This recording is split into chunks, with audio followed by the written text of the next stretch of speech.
All right, good morning. We'll go ahead and get started. Welcome to the meeting of the Free Speech Committee. We have a quorum and this meeting is called to order.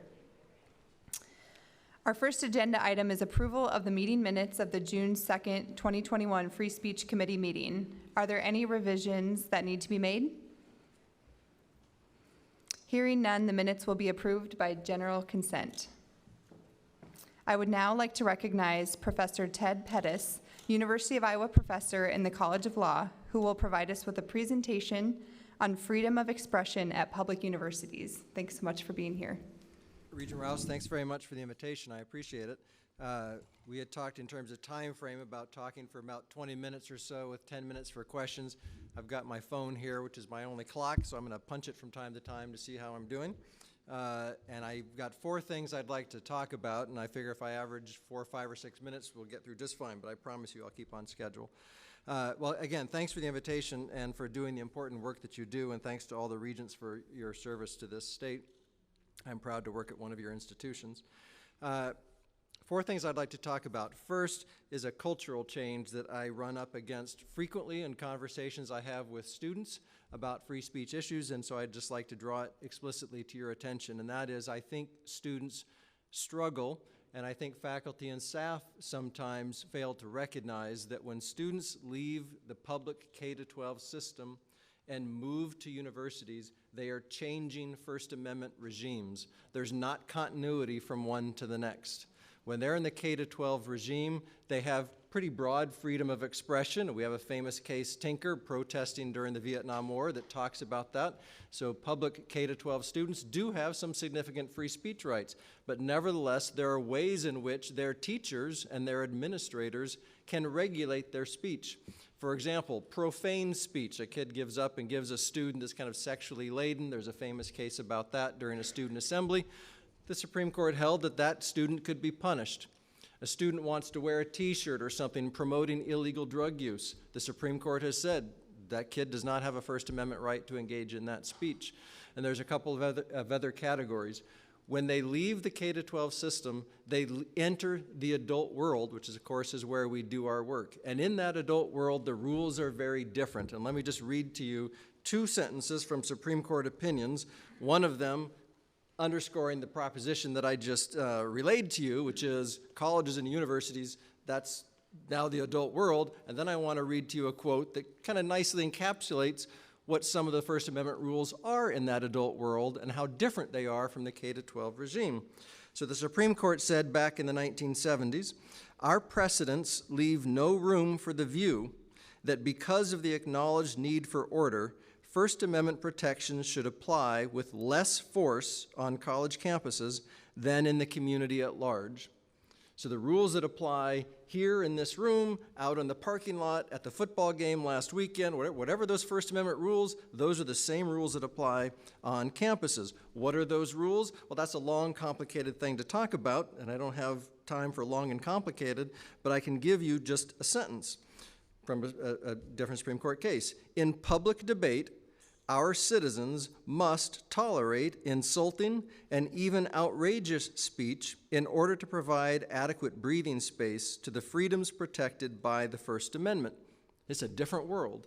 And so my first point is when we bring students in their freshman year, starting on day 1 with orientation and whatever opportunities we have, I strongly think we need to make overt efforts to educate them about the different legal regime in which we're now operating, rather than waiting for free speech controversies to erupt. Students come and say, why aren't you doing something about it? And then it's in that very emotionally fraught moment that we tell them for the first time, well, the rules are different.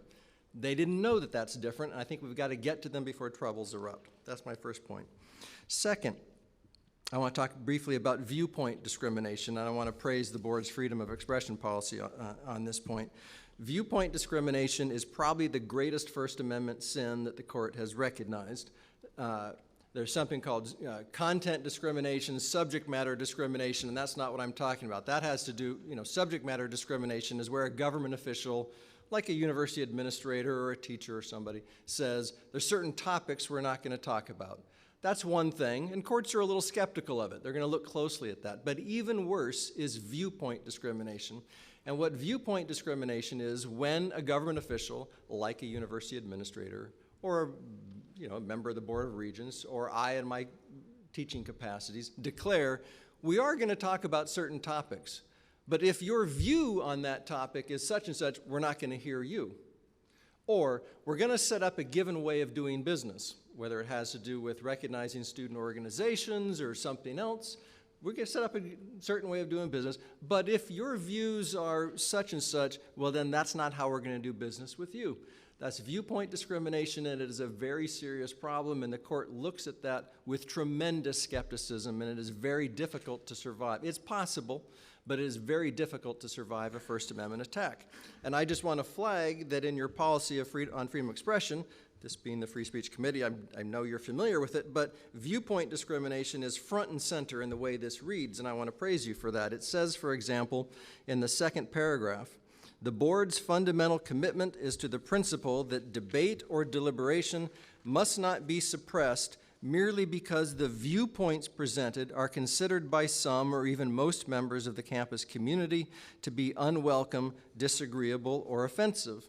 And then you say later in the policy, in a freestanding provision, the university shall not discriminate against or deny educational benefits to any member of the campus community because of the member's viewpoint or expression of that viewpoint as protected by the First Amendment of the Constitution of the United States. And so just in case for non-lawyers, when you read that, you can kind of read that in a plain English way. And I just want you to know that from a lawyer's point of view, when they read that and they see viewpoint, that is a term of art. It means something specific, and it leaps off the page. They go, viewpoint discrimination, that thing that the court condemns so strongly, that's what the Regents are talking about. So that's how I read your policy there.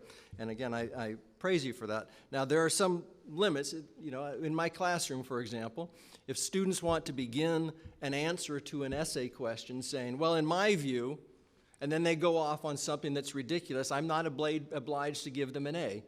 I can say that the things that follow, that little prepositional clause, in my view, the things that follow are ridiculous and don't show any understanding of the subject matter, and they fail the course. They can't say, well, that's viewpoint discrimination.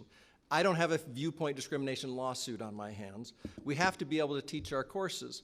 And so when we're operating reasonably within the parameters of the disciplines that we're teaching, we can make viewpoint distinctions, and the courts are not skeptical of those, and the courts have in fact said, in order to do your job, you have to make viewpoint discriminations. So when I talk about viewpoint discrimination being this kind of the greatest sin under the First Amendment, I'm talking about the rest of the world, including those same teachers in different settings. Again, I'm saying when you're making reasonable pedagogical judgments within the confines of the disciplines that you're teaching, then we can make viewpoint discrimination distinctions in order to teach our courses. Otherwise, courts are going to be deeply skeptical. So anytime we've got people, university employees, staff, faculty, administrators, who are using their government-conferred power to pick winners and losers in public discourse, there ought to be a huge red flag on that, and we all need to be trained and understand and internalize that that is almost certainly a fatal road to go down. The third thing I want to talk about of the four, the fourth is a little longer, so, but I think we're doing just fine here on time, is about inclusive environments. When speak provokes outrage on campus or elsewhere, those who are outraged, perhaps very justifiably outraged, frequently talk about the need for everyone to feel safe and the need for the environment to be welcoming and inclusive. And I want to talk in just a couple minutes about how to think about that from the First Amendment's point of view. First, I don't want to downplay at all those concerns about climate. I can tell you from my personal experience, and I've been teaching here now for 22-something years, I've had a lot of students who've had a lot of experiences in Iowa City. Climates matter, and climates are sometimes a problem. I, for example, having lived there for more than 2 decades, I've been pulled over by the police twice, and on both instances, it was richly deserved, okay? I have had African American students who, during their 2 or 3 years with us, are pulled over many times, and when walking across campus or downtown at the bars, frequently are targeted for verbal attacks of one kind or another. And I don't imagine that that's something that's easily brushed off.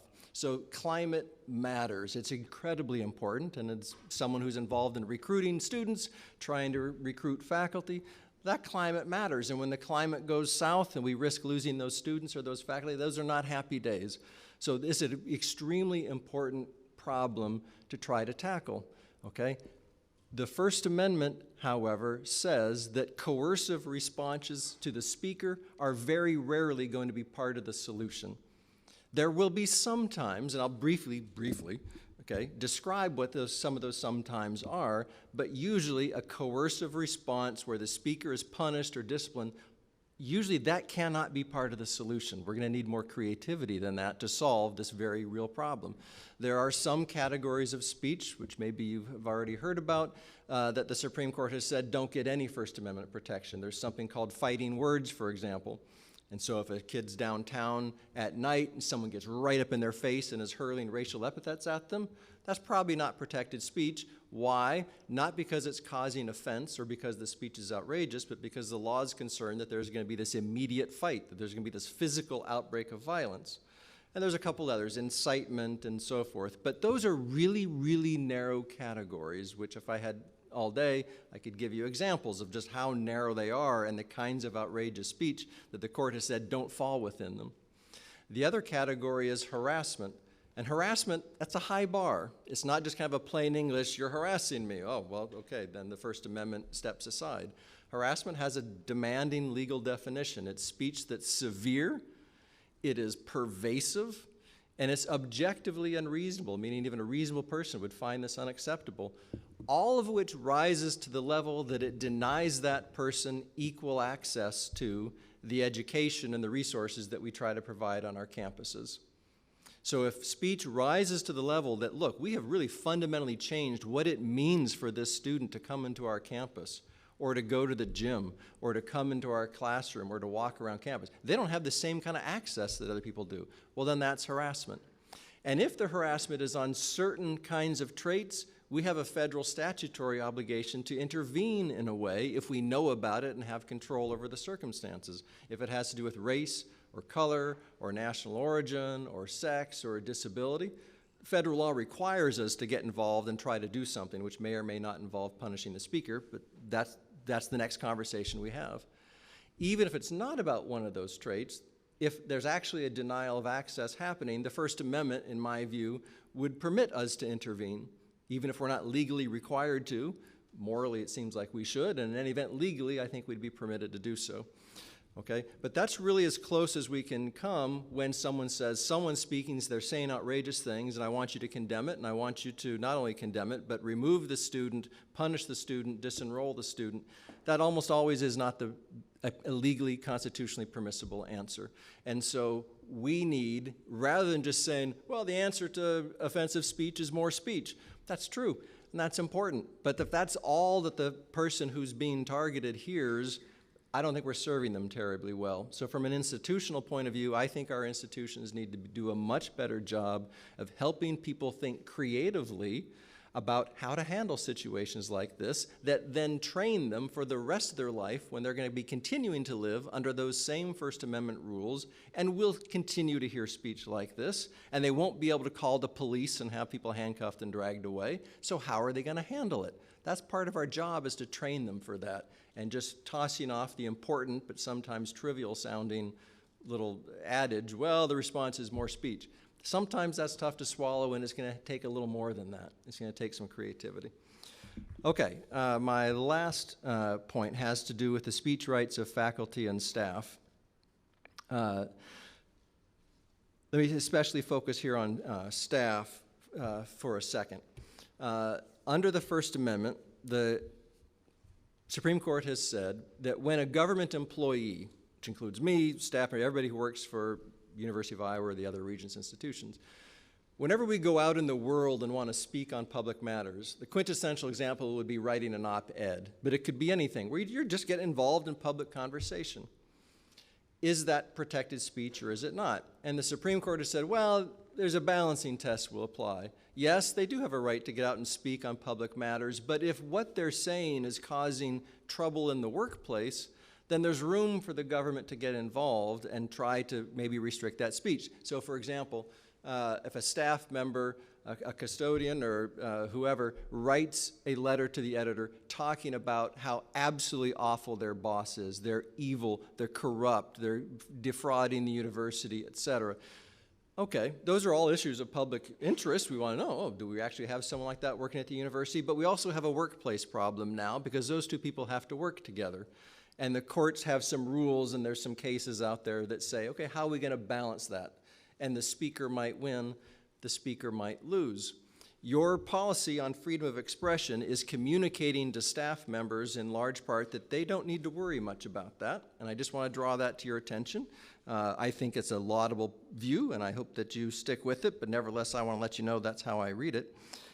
Because you say in the policy that universities must strive to ensure the fullest degree of intellectual freedom and free expression.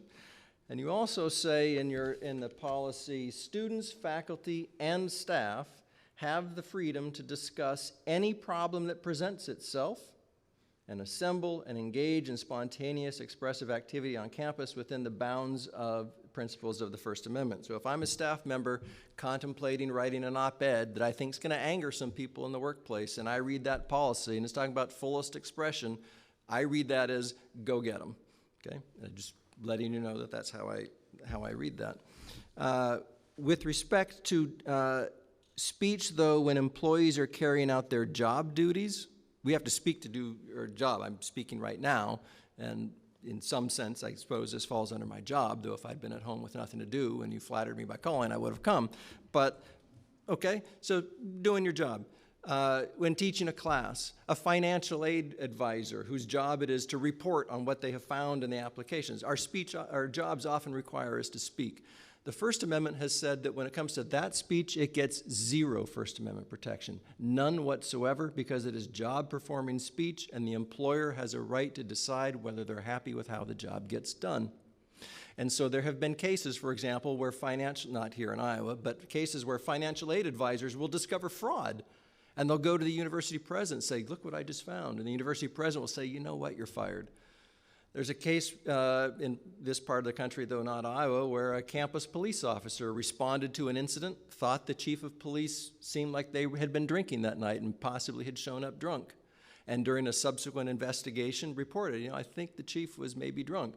That officer not the chief, but the officer who did the reporting got fired and sued, said, I got a free speech right. And they said, no, your job included participating in that investigation, you get zero protection. So there's an awful lot of kind of socially praiseworthy speech that you look at and think, shouldn't people be able to say that? And the Supreme Court's been very clear about that. It's not a matter for debate anymore. That gets zero First Amendment protection. The one exception, and this is my last point, is faculty, teaching, and scholarship, which brings us to academic freedom. Now, we sit right now in the Eighth Circuit Court of Appeals. This region of the country, that's the federal appellate court that sits just beneath the United States Supreme Court. The Eighth Circuit has not yet spoken to this question, but several other circuits have. And here's the question. When I relayed that rule about job-performing speech, you think about faculty members. They get in the classroom and they speak. That's their job. They write articles. They publish books. That's their job.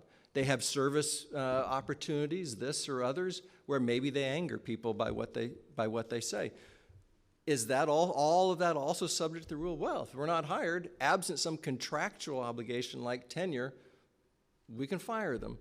And the Supreme Court hasn't answered that. The Eighth Circuit hasn't addressed it, but a number of other circuits have, and there's a clear consensus forming that that speech is different. And the Supreme Court itself has said this speech might indeed be different, and we'll talk about it when the case comes along, okay? Because of the ways, and I'm out of time, so I can't elaborate, but ways in which that teaching function, the scholarship function, those things can't happen in the kinds of ways that have made American universities great unless teachers have the ability to get in the classroom and teach their content as they think most effective within the bounds of their discipline, and the same thing for their writing. And I'll just mention one case that's kind of the most recent case on this subject for anyone who is interested. It's a case called Merriweather, Meriwether versus Hartop. That's a March 2021 case from the Sixth Circuit Court of Appeals, which is Michigan, Ohio, Kentucky, and Tennessee, I think, which has to do with something you might not expect. It has to do with a professor who refused to refer to students by their preferred pronoun, someone who is, I think, biologically male but didn't want male pronouns, or it could be someone who is biologically female and didn't want female pronouns, and the professor refused to use the preferred pronouns. And I don't have time to tell you about the important facts of the case, but the Sixth Circuit said that's that professor's academic freedom. And so when the university went after him and said, you're going to use those pronouns or else, the Sixth Circuit said, even though this is job-performing speech of this faculty member, it falls within academic freedom, and the university needs to leave this colleague free. Now, that's not a rule I don't think that applies to all faculty members. There's something particular about that professor's course and so forth that I think helped fuel that ruling. But I just want to flag for you, we're talking about a pretty broad range of things when we talk about teaching and scholarship. Thank you. Thank you very much. That was a fast 20 minutes. I'll open it up if there are any questions. Regent Barker? I wonder if you could talk about the differences between public institutions and private institutions, how legally their treatment of free speech is different. Well, private institutions as a constitutional matter don't have to worry about the First Amendment because they're not the government. And so a university like Notre Dame, for example, could, or University of Chicago, they could adopt a very different speech regime and could say, we're going to give people on our campuses far less freedom. They could do that. They don't do that, however. Notre Dame certainly doesn't, and the University of Chicago very famously does not do that. The University of Chicago came up with a statement on freedom of expression, which has become a national model for all defenders of free speech, that is really a terrific statement that reads, I must say, much like passages in your freedom of expression policy that take a very strong view. And what those universities are saying is, and it kind of ties back to these academic freedom principles that I close with, that even if the Constitution permits us to restrict student or faculty speech or the speech of others on campus, we don't want to, because we don't think that's what makes a great university. And again, Chicago is the greatest example, but universities across dozens and dozens and dozens of universities, and we may be into the hundreds now, I don't know, but many dozens at least, have formally adopted those University of Chicago principles under no constitutional obligation to do so, but understanding that that's the right thing to do if you don't want to become kind of an institutional backwater. You know, one of those University of Chicago principles was that the institution itself might want to refrain from taking positions on issues because it might chill speech of faculty and others. You want to comment on that? Yeah, I think that, though I don't have it right here at hand, I think you have a policy on that. But anytime an incident flares up and there's a urge on the part of an administrator or students who come and say you've got to respond, there is a lot of pressure to respond. And how to handle that pressure is, I think, it appears to be a very difficult thing for administrators to wrestle with. And I think that they need to worry about the message, the implicit message, if not the explicit message they will send when they respond. Because if they respond in such a way, you know, phrases like, there's no place on this campus for speech like that. Now, that's not saying to the speaker, we're going to punish you. But it is saying to that speaker, oh, there's no place on this campus for speech like that. I guess that means if I say that again, I might not be on this campus anymore. So I think those who write those messages need to think hard about, and carefully, I know they think hard, but very carefully about how the speaker is going to read those statements, because if it can reasonably have the effect of chilling the speech where the speaker says, I guess I shouldn't do this anymore, then I think we're treading into difficult waters. Syracuse University just yesterday or the day before, their incident about a faculty member's speech, and Kent Severud, who's a law-trained person and a one-time law professor and a one-time law dean, who's now, is he president there or chancellor or some job way above my pay grade, issued a really terrific statement that said there's been a lot of upset about a speech incident here and a lot of push for us to condemn it and take action, and we will not be responding in that way. We're committed to free speech. You may suffer some backlash or something, but I think that's what the Chicago principles would suggest is the wisest way to proceed. Any other questions? Regent Crow. Hi, thanks for speaking with us today. I was wondering if you had any advice or recommendations on how we can promote that safe, welcoming, inclusive environment you mentioned without coercive responses, if this is something students should be educated with from the start, coming onto campus, education, or any other thoughts you have. Yeah, the problem that we have on campuses is the same problem we have in communities at large. Small communities are, what kind of community do we want to live in? So imagine we're a small town, and in our small town, we don't have the constitutional freedom to say, well, there's certain kinds of speech we're just going to throw you in jail or expel you and send you off into the wilderness for. We don't have that freedom. How do you build a community? It involves messaging. It involves living by example.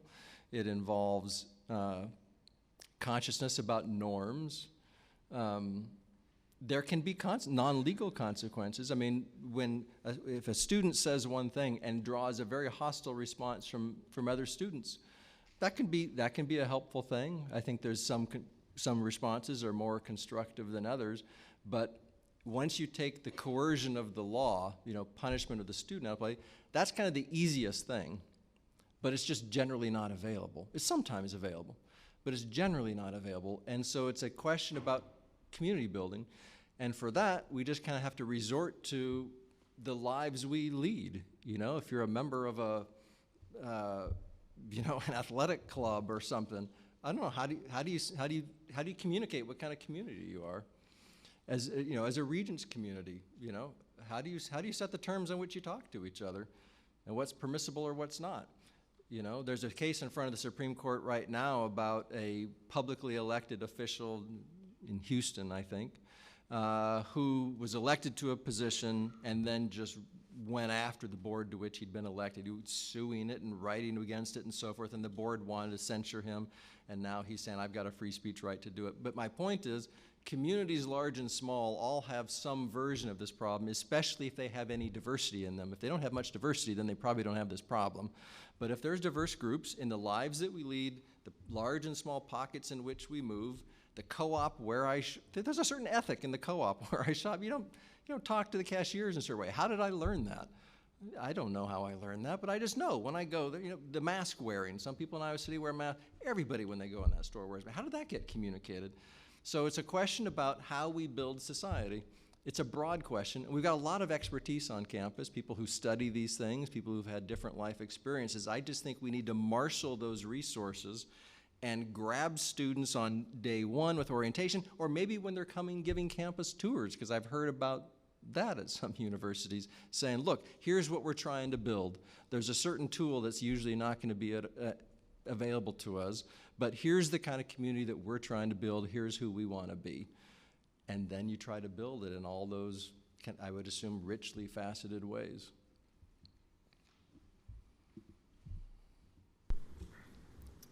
Any other questions? Well, thank you very much for your expertise. We will probably continue to draw on that expertise in the future. My pleasure. I'm honored that you would have me come and talk to you for a bit. I appreciate that. So thank you, each one of you, even though I'm leaving now and can't say that to you each personally. Thank you very much. I appreciate it. Thank you. I would now like to recognize Board of Regents Council Amy Clays, who will provide an update on the free speech campus training. Thank you, Chair Rouse.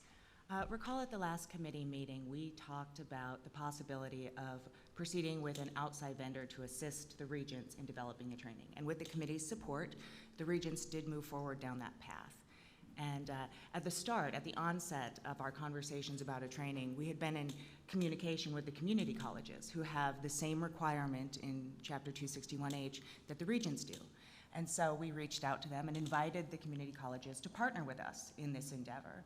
And that was an opportunity that they fully accepted and embraced. And so in July, representatives from the Iowa Association of Community College Trustees and the Regent universities met with 2 vendors to evaluate their proposals and interview them. Chair Rouse participated in those interviews as well. And following the evaluation, the committee, the small group, elected to move forward with a company called 6 Red Marbles. And so we have since executed a joint contract with 6 Red Marbles, the Regents, and the community colleges to develop the training. We are currently in the content development stage, so the general counsels are putting together a guidance document on what the substance of the training will include, and Professor Pettis has graciously offered to help us in that effort to the extent that his time commitments otherwise permit. And so we're kind of at the phase 2 round of content development. Hopefully we will have that completed within the next week or so. And then once we hit that phase, 6 Red Marbles will start developing mock-ups of what the training will look like so that we can review those, edit them, make sure that the tone and the language is appropriate given the wide audience that this training is intended to reach. And then also we will be able to include any design elements, branding, Q&As, scenarios, videos if that's appropriate. And then once that's completed, 6 Red Marbles will work with IT staff from all the campuses and the community colleges to get this training built in each institution's LMS system. So it's a project that's probably going to hopefully conclude towards the end of the fall semester. You know, we had hoped ideally to have it ready a little earlier, but we have a bunch of partners now, and we also want it to be the right training. So right now we're on target for the end of the fall semester and could have that ready. We would then work with the institutions on when we actually want to make it, what's the right time to make it go live when students are back and fully engaged. So probably the beginning of the spring semester, I would expect. Thank you, Amy. Are there any questions about the training? All right. Now I would like to recognize Chief Academic Officer Rachel Boone, who will present on the Campus Free Speech Survey. President Rouse, or should I, oh, this one's on. Okay, great. I just want to give a brief update to you all. As you know, one of the recommendations that the committee made had to do with doing a survey across, I believe, faculty, staff, and students, all campus constituents, on free speech related issues. We've been working, I pulled together, we initially included, I brought together a wide group with the diversity officers as well as the institutional research and folks on campuses who do surveys to talk about both the vehicle for doing this, whether we embed it in another existing survey, do something freestanding, timing, what questions, those sorts of things. So have been working with them through the summer. We are now in the space where we believe the right way to do this is as a freestanding survey. So we're moving forward with development of that, drawing on some of what the models of some things that are out there nationally in other places. There are not perfect models. There was not a vended, the way we're working with a vendor, it doesn't make sense to work with on the training. It does not make sense. There's no vendor that really has what we're looking for on this particular survey, so we won't be able to do something that's nationally normed in that way. However, there are some good models for questions out there. We have some really good expertise on survey question development, so we do feel good about what's being developed. We have a draft in process. It is nearing completion, and then we will next move into the stage of coming up with a strategy to administer it, including the timing of when to administer it, various things about the messaging that go along with sending out a survey, all those pieces. So we will be finalizing that, survey questions, finalizing our strategy, and hopefully getting that to roll out. Certainly, it's possible yet in the fall semester. The other piece that Amy and I have talked a little bit about, and others as well, is how do we want to time this in relation to the training? thinking about if it makes sense to do it before the training, do it after the training, how that might impact survey responses, really thinking about how we layer these things to ensure that it works most effectively.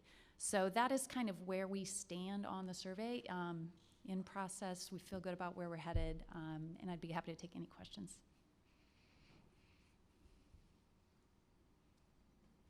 Great. Thank you, Rachel. Are there any topics or any other questions related to the Free Speech Committee that you'd be interested in discussing in future meetings? That could be a question that you could think about too and get back to Amy or myself, because we'll continue to hopefully have presentations similar to today so we can continue to learn as things continue to evolve and change. So, is there any other business to come before the committee? If not, the Free Speech Committee is now adjourned.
Start early? Yeah.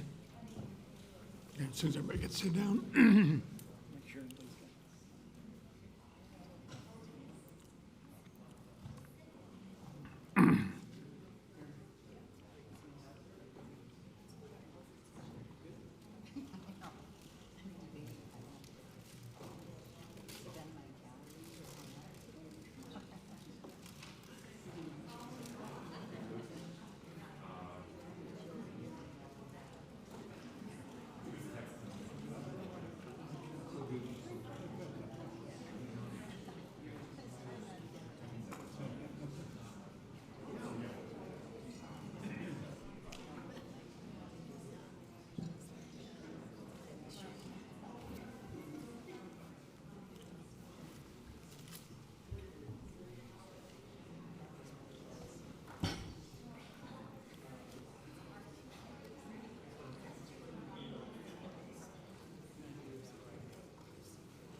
We got everybody? Almost, yeah, you gotta get that on the overhead here.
Good morning. I'll call the meeting of the Property and Facilities Committee, Board of Regents, State of Iowa to order.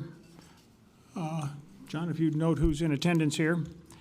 Our first order of business are the minutes of the July 28, 2021 committee meeting. Are there any additions or corrections from board members? Okay, hearing none. Those will be approved by consent. Thank you. Next order of business is the annual facilities report, including the capital request, and I'll turn it over to John Nash. Thank you, Chair Dokovich and members of the committee. To present the facilities report for fiscal year 2021, we have Rod Lennertz with the University of Iowa, Paul Fellini with the Iowa State University, Mike Zwanziger with the University of Northern Iowa, and Myrna Johnson with Iowa Public Radio. And so they're going to present their portions of the facilities report, which is a voluminous 68-page report, and I apologize for that, but the idea is to try to put everything we have known, or we know about facilities in one report, that being the capital requests where we're requesting funds from the state and appropriation for facilities. There's the institutional roads program that's funded through the Iowa DOT, and then there's the facilities report, which will be talked about today. So again, these folks will talk about their portions of that report. So with that, Rod? Thank you, John. Dokovich and committee members, thank you for having us today. I'll run through, I'll give you, we've all got a presentation, and the reason it's as long as it is the facilities are an incredibly important part of our university setting, but also one that has a notable impact on our budget, both short-term and long-term. And so I will be one of many who consider this a very important part of how we communicate with the Regents and work with you on this important element of our success. I've got 7 slides that summarize a University of Iowa picture related to the governance report. The first of these is a fairly basic campus facts to get everybody grounded and on the same place with the University of Iowa, just short of 2,000 acres on our campus. John mentioned the IDOT and the funding for institutional roads. We have 32 miles of roads associated with the University of Iowa, and it is a continuing, and I know it is for our fellow institutions as well, continuing challenge for us. We often think about the buildings and the landscape, the roadways, the snow removal, the care for these roads that serve visitors to the campus, those who pass through the campus, and those in our community are a constant challenge. We are, by the funding that we're granted, really aiming at just the hot spots and making sure that we address those issues as they come up, but it is always a challenge. I'll talk a little bit later about utilities, but of course we have about 4 miles of utility communications and some people tunnels on our campus. 21.2 gross square feet of space on our campus. You can see associated with the general fund, 8.8 million. So the balance of that associated with UIHC, associated with our auxiliaries and other functions not in the GEF on our campus. We have roughly 250 buildings, and it's an important fact right behind that. Our average age, 46 years of age on our campus. These buildings hold the history and the heritage of not just our university, but our entire state, but they are also expensive and increasingly so. And to keep them modern so that we are recruiting not just top faculty, not just top students, but staff, all of the people who come to our campus to certainly experience these buildings, and as they get older, it's our responsibility to keep them healthy and keep them modern. We talk often, and a large part of the presentation John mentioned has to do with deferred maintenance. You can see the backlog. It's sizable at every university in the country, and we continue to work on, and you will see, I'll talk about the notions of keeping up or catching up and the important element that plays in budgets. When we get to this heavy responsibility of the cost of ownership and deferred maintenance, the top right slide is one I've shown before, and it is common in higher education. That is it's in the report, and I don't intend for you to be able to read the details. It's more of an indication of the history of facilities growth at the University of Iowa, at every other university, and the peaks and valleys related to development spurts. And as you can imagine, for most, post-World War II was where the greatest growth in space on American campuses came about. And the studies we do with sightlines tell us how important it is to care for buildings on a 30 to 40 year cycle of renewal. Even the best buildings that are intended to last centuries need to be revitalized with their systems and with their programming on roughly a 30 to 40 year basis. And that becomes important because if you build a lot during one period, the bills come due to re-engage those buildings as time goes on, and especially in that 30 to 40 year period. We work with sightlines, first bullet, working on condition assessment, but also our planning, how to stretch the dollars as far as we can in caring for those buildings so that it smooths those curves over 30 years. You can see right now at the University of Iowa, our renewal budget is $12.6 million. In 2016, continued challenges we have in funding cuts, we made cuts of up to 33% in that at that time. We were at a real keep-up level at the University of Iowa until that point, and we continue to try to be as wise as we can with every dollar, but we are moving into a catch-up mode, and that's one of the challenges we have on the budget front. You can see some of the risks related to that. The pounds of cure, rapid, it's not just waiting to fix something. The longer you wait, the more impactful it becomes and the more expensive it becomes at an increasing rate. Business interruptions that we see, we minimize or eliminate that on our campus, and certainly when you have a fully operational important hospital, you can't go down. And so those business interruptions are something that are felt throughout the campus when buildings begin to age. And of course, as I mentioned before, student and faculty recruitment. What it means to a student when a student walks on the campus. Studies say that it is often their first impressions, the buildings they walk into that tell them that it's a place they can belong, but also one that's worthy of their tuition and board and housing costs that they will pay.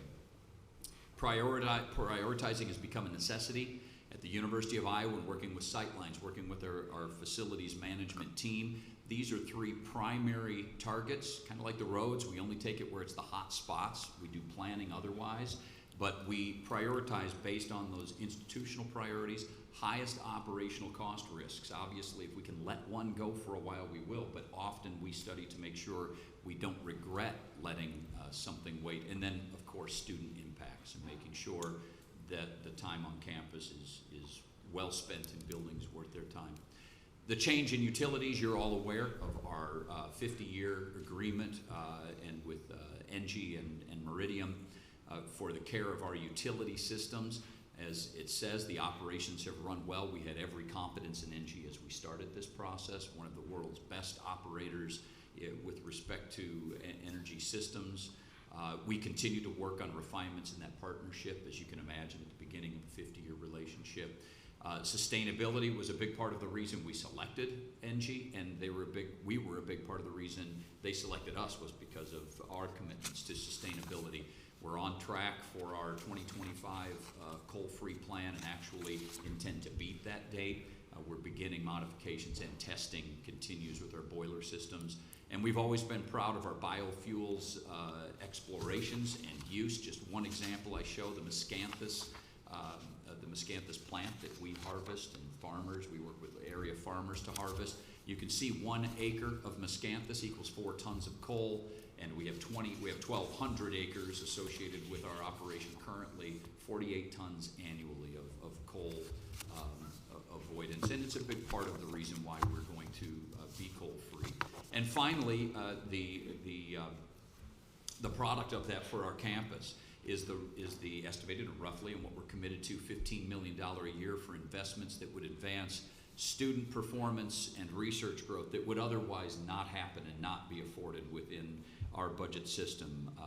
I thank Nancy for your participation in our board. We just had a board. David, you attended. We continue to have quarterly board meetings, and the process has gone very well to date. The next slide is about our planning processes, and we're very proud of it over the last 5 years, refining our planning and master planning, both processes and products are what we believe to be best practice. It's very data-oriented, space use and facilities condition, going back to the work we do with sightlines and facilities management. We develop plans that are at each of our 12 colleges, as well as each of the auxiliaries and those system plans like roadways, like utilities.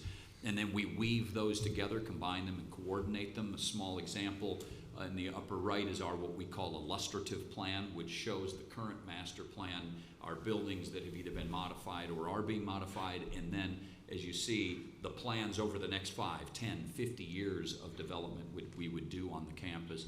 There's also a small graphic you can see in the lower right. That is a snapshot of a refined planning process where we work with each of the colleges, and that then brings together each of those plans as one master plan, coordinated with our auxiliaries as well. And it does, as it says, maximizes our cost of ownership efficiencies, and a primary theme for the University of Iowa has been and continues to be and will be right-sizing the campus, because we recognize the cost of keeping so many buildings. And to that point, we start highlights of university projects, and it starts with the right sizing and reducing our costs. In this past year and a half, we have raised more than 200,000 square feet of antiquated main campus space. Two photographs here of Seashore Hall and the Communication Center, which are now or in the process of becoming green space. As you can see, we're very proud of the fact that that decreased that backlog of deferred maintenance, that and other efforts, by 22% in this last year. Psychological and brain sciences, the building in the lower right, is part of this plan. It was built, a 65,000 square foot building for our largest program in our largest college that had been operating in a former hospital since 1930. Becomes hosted by this new building at 65,000 square feet that allowed us to remove the 128,000 square foot Seashore Hall. Pharmacy building is an example of a great new building on our campus that modernized teaching and also advanced economic development with the UI Pharmaceuticals programs. They're a unique program to the University of Iowa and a big part of that college's success. Obviously, one that many on campus and off campus are aware of, our Kinnick Stadium North End Zone was completed this year. And then the Stanley Museum of Art, it is under construction. As you can see by the rendering right next to the main library on Burlington Street. We will be opening that building in the fall of 2022. We're very proud of the fact that 50% of that project, fully, and now more than 50% of that project's budget came from private philanthropy, and that on the heels of flood recovery that required philanthropy for 3 other arts-related projects. So a real star on our campus for that, and an effort that will connect all 12 colleges to our museum. It's part of who we are, but it's also going to advance, as is the library, our tentacles, if you will, to the impact on all of the students in all of the colleges. And it does represent our final 2008 flood effort in recovery. 5-year project plans and improvements on the horizon. You see 3 buildings that exist on our campus, and it is about renewal and about taking care of what we have. A couple of the buildings from the top, the original 1936 art building, the 1969 former art museum, 2 buildings impacted by the flood, but are being mothballed and being planned for future use, as well as the mall downtown, the UCC, University Capital Center. Student growth and improvement within that mall will be anticipated as we move forward. And as you can see, the third bullet, we intend by our planning to raise another 200,000 square feet of obsolete space on our campus as we continue these projects made available by other projects that are coordinated in West Lawn and Halsey Hall. Residence hall projects will continue, as they always do, to keep those buildings modern and working for our first and second year students. And then the athletics facility renewal and improvement, the upper right, is a snapshot of our Hawkeye campus and some of the work going on gift-oriented with the athletic department, both short and long-term planning. And the Tippie College of Business is one of those 12 master plans we have working with. They are short of space for faculty and for students, considerable growth since the original building, or the building that stands, was built in the mid-90s. And we're working with that college and with donors on how we can look for a successful future for a successful program on the physical front. UIHC project highlights, of course, the North Liberty Hospital project is advancing and moving forward after the Certificate of Need process was complete. And thank you for the Board of Regents and your coordination and efforts to support the project there. And then back on the main campus, we will continue, and one of those examples in our Capital Register today, but continue patient bed capacity and modernization efforts at the main campus. Those will be the sort of the 5-year look ahead on our campus from a physical perspective. And our final slide is related to our capital request and partnering at the very heart and origin of our campus on the Pentecrest. Our number 1 request, and you can see number 2 and 3 are also related to this recapturing of the heart of our campus. But McLean Hall, which was built in 1912, was actually originally approved to be funded by the state, and the first installment back in 2007 on the eve of the floods of 2008. We, the Regents, and the state all agreed to pull back from those projects to fortify our recovery. These buildings are only 12 years older since then, and this building is an important building on our campus, but with 110 years under it and very few updates, the time has absolutely come. We are modernizing it and programming it for computer science, which stands as one of the in-demand and high-need professions in the state of Iowa. It's a growing program and a noted program, and it will be hosted within this building as the building is modernized. The University of Iowa is also advancing some $30 million in partnering funds of its own to partner with the state with this first request. You can see the second 2, Jessup Hall and McBride Hall, are all coordinated from a project planning perspective, but we'll continue that theme to complete the Pentecrest in a fully modernization of primarily behind the walls, things that you can't see, but the things that are most expensive: the shell of the building, the HVAC, the plumbing, the electrical, and others. Many not improved in any major way since they were built nearly 100 years ago. And that is the University of Iowa's presentation on the facilities governance report. I thank you. Thank you, Rod. Oops. Thank you, Rod. Paul Fellini with Iowa State University. Let's get...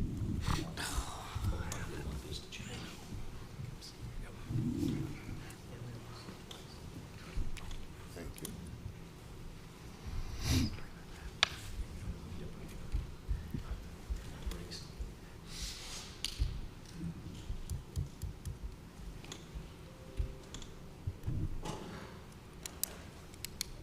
All right, thank you.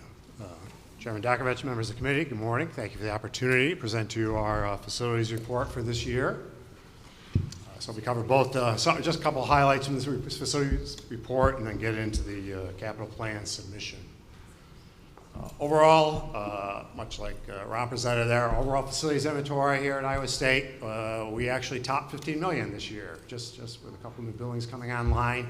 So the first line there shows you all the facilities on campus, and then the general fund breakout. Of course, those are our research, administrative, and academic buildings. Went up to about 7.45 million. List for you there the major changes. One was the completion of the addition to our business school, the addition of the Jardine building, and then most recently the opening of the START Performance Center, which was part of the larger Sports Performance Center project at the North End Jack Troy Stadium. Showed up on TV recently, looking pretty good. A couple demolition projects. The Olson building came down. That was part of that Sports Performance Center project. And then the genetics laboratories on the main campus. Those were maybe missed by a few people, but those are circa 1930s, 1940s buildings that we had managed to move people out of, and they had definitely served their time for the university and finally came down and are now pollinator gardens. Overall condition of our facilities, the backlog of deferred maintenance, you can see there for the general fund facilities continuing to grow, $35 million in growth this fiscal year. We did manage to pretty much keep the backlog consistent with both our utilities and our fire and life safety, which of course we continue to prioritize to work that backlog of requirements down, identified either by the state fire marshal or our environmental health and safety folks. List for you there, just an example, cap renewal. In fiscal year 2021, you can say that was year roofs. You'll see 4 roof projects up there were completed as we try to protect the envelopes of our buildings, keep the elements out and protect everything underneath it. Another major project there you see with the Parks Library. We finally got in there and renovated There are restrooms on all 5 floors of the building and modernized them, made them accessible, provided individual personal rooms, lactation rooms, to really serve the students in the building there, and a couple utility projects. In fiscal year 22, a little more diversity in the work, going after some windows right now being replaced in the Parks Library, and then we have a big upcoming project to replace all the windows in our College of Design building, and then you see some electrical work, some heating and cooling systems, and the Enrollment Services roof, which you see pictured there, that really is a 100-year-old clay tile that's finally coming off that roofing and being replaced. Our institutional road program, funding, of course, as mentioned, from the State Department of Transportation. Most of that money is going towards basic maintenance and repairs. We're just under 50 miles of roads serving the campus, and even sticking out a little bit in the surrounding Ames community that we work with quite closely, work with the City of Ames. Probably the big project up there, reconstruction of Shoal Road, a small portion of that road, which serves our Applied Science Complex off Ontario, if you know Ames at all. 13th Street partial reconstruction, that's a ways out there. To be very frank, we got that under design in hopes that maybe there might be some stimulus coming money that we can maybe work with the Department of Transportation on. And then some traffic signal replacements primarily down on south of campus, Mortensen and State, South 16th, serving the Med Complex and the University and 6th Street there. So on to our capital plan. First, just a little recap of what's currently authorized and being funded by the state. Although the Student Innovation Center has been in use since fall of last year, it's still being funded by the state. So we received some money this year and some money next year to continue to pay off that project. And then the current big project under construction, the Veterinary Diagnostic Lab, is now coming out of the ground on the Vet Med campus. If you recall, that was a partially funded project. It didn't necessarily fund the entire requirement to replace the VDL in the existing veterinary medicine building, but a significant investment, $75 million, and we are on track right now toward completion in fall 2023. And that's a design build project, which is going very well. So proposed with the capital plan for fiscal year 2023 and out. As always, asking for funding for continued reduction of our backlog of work for fire and environmental safety requirements. Capital renewal, no lack of that. As you can see, with a $500+ million backlog, we can plenty of requirements to put additional funding against. And then 2 projects which we've been here before and presented to you, finishing out the replacement of the Veterinary Diagnostic Lab and then replacing Librarian Hall. I'll talk a little bit more about both of those. So the VDL. As you've seen this project before, as you know, the VDL is supporting the animal agriculture industry across the entire state, and of course, most recently supported the university with processing for our COVID-19 testing that we ran last year and running this year. As I mentioned, we did get state funding starting in fiscal year 2019 to replace a portion of the building, and what that is really designed to do is basically the front-end processing of the physical samples that come into the VDL. So the receipt of the samples and the animals, processing them for further review and study, with the exception, of course, the incinerator. That's certainly at the back end of the process. That's something we just absolutely had to replace because the existing one is out of date and actually right now overloaded. It's getting harder and harder to dispose of the physical remains. The project right now is proposed to pick up and accommodate the balance of the functions that remain in the existing veterinary medicine space. You can see there, but significantly involved with the processing cases as they go through the VDL.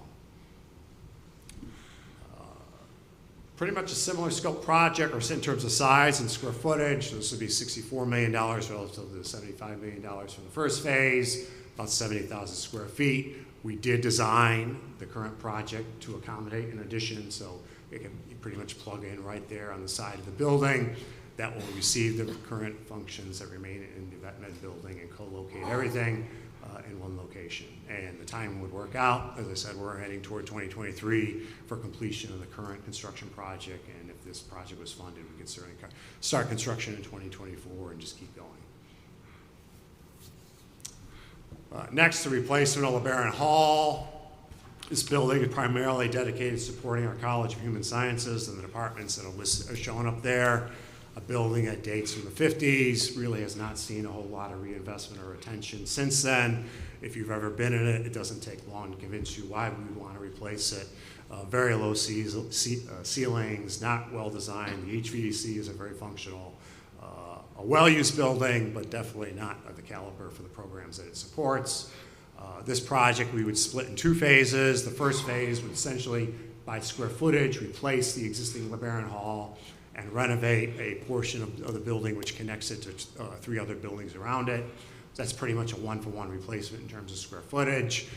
We would do that with the private and university funding that's listed there. And then the second phase is what we're requesting the state funding for, which we're putting on an addition onto that to really meet the full space requirements for the programs in the building. And that, subject to any questions, completes the presentation. All right. Thank you, Paul. Michael Zwanziger with University of Northern Iowa.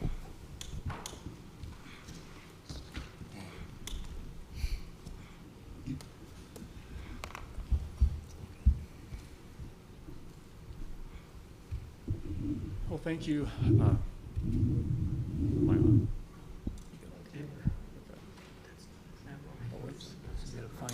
That's not it.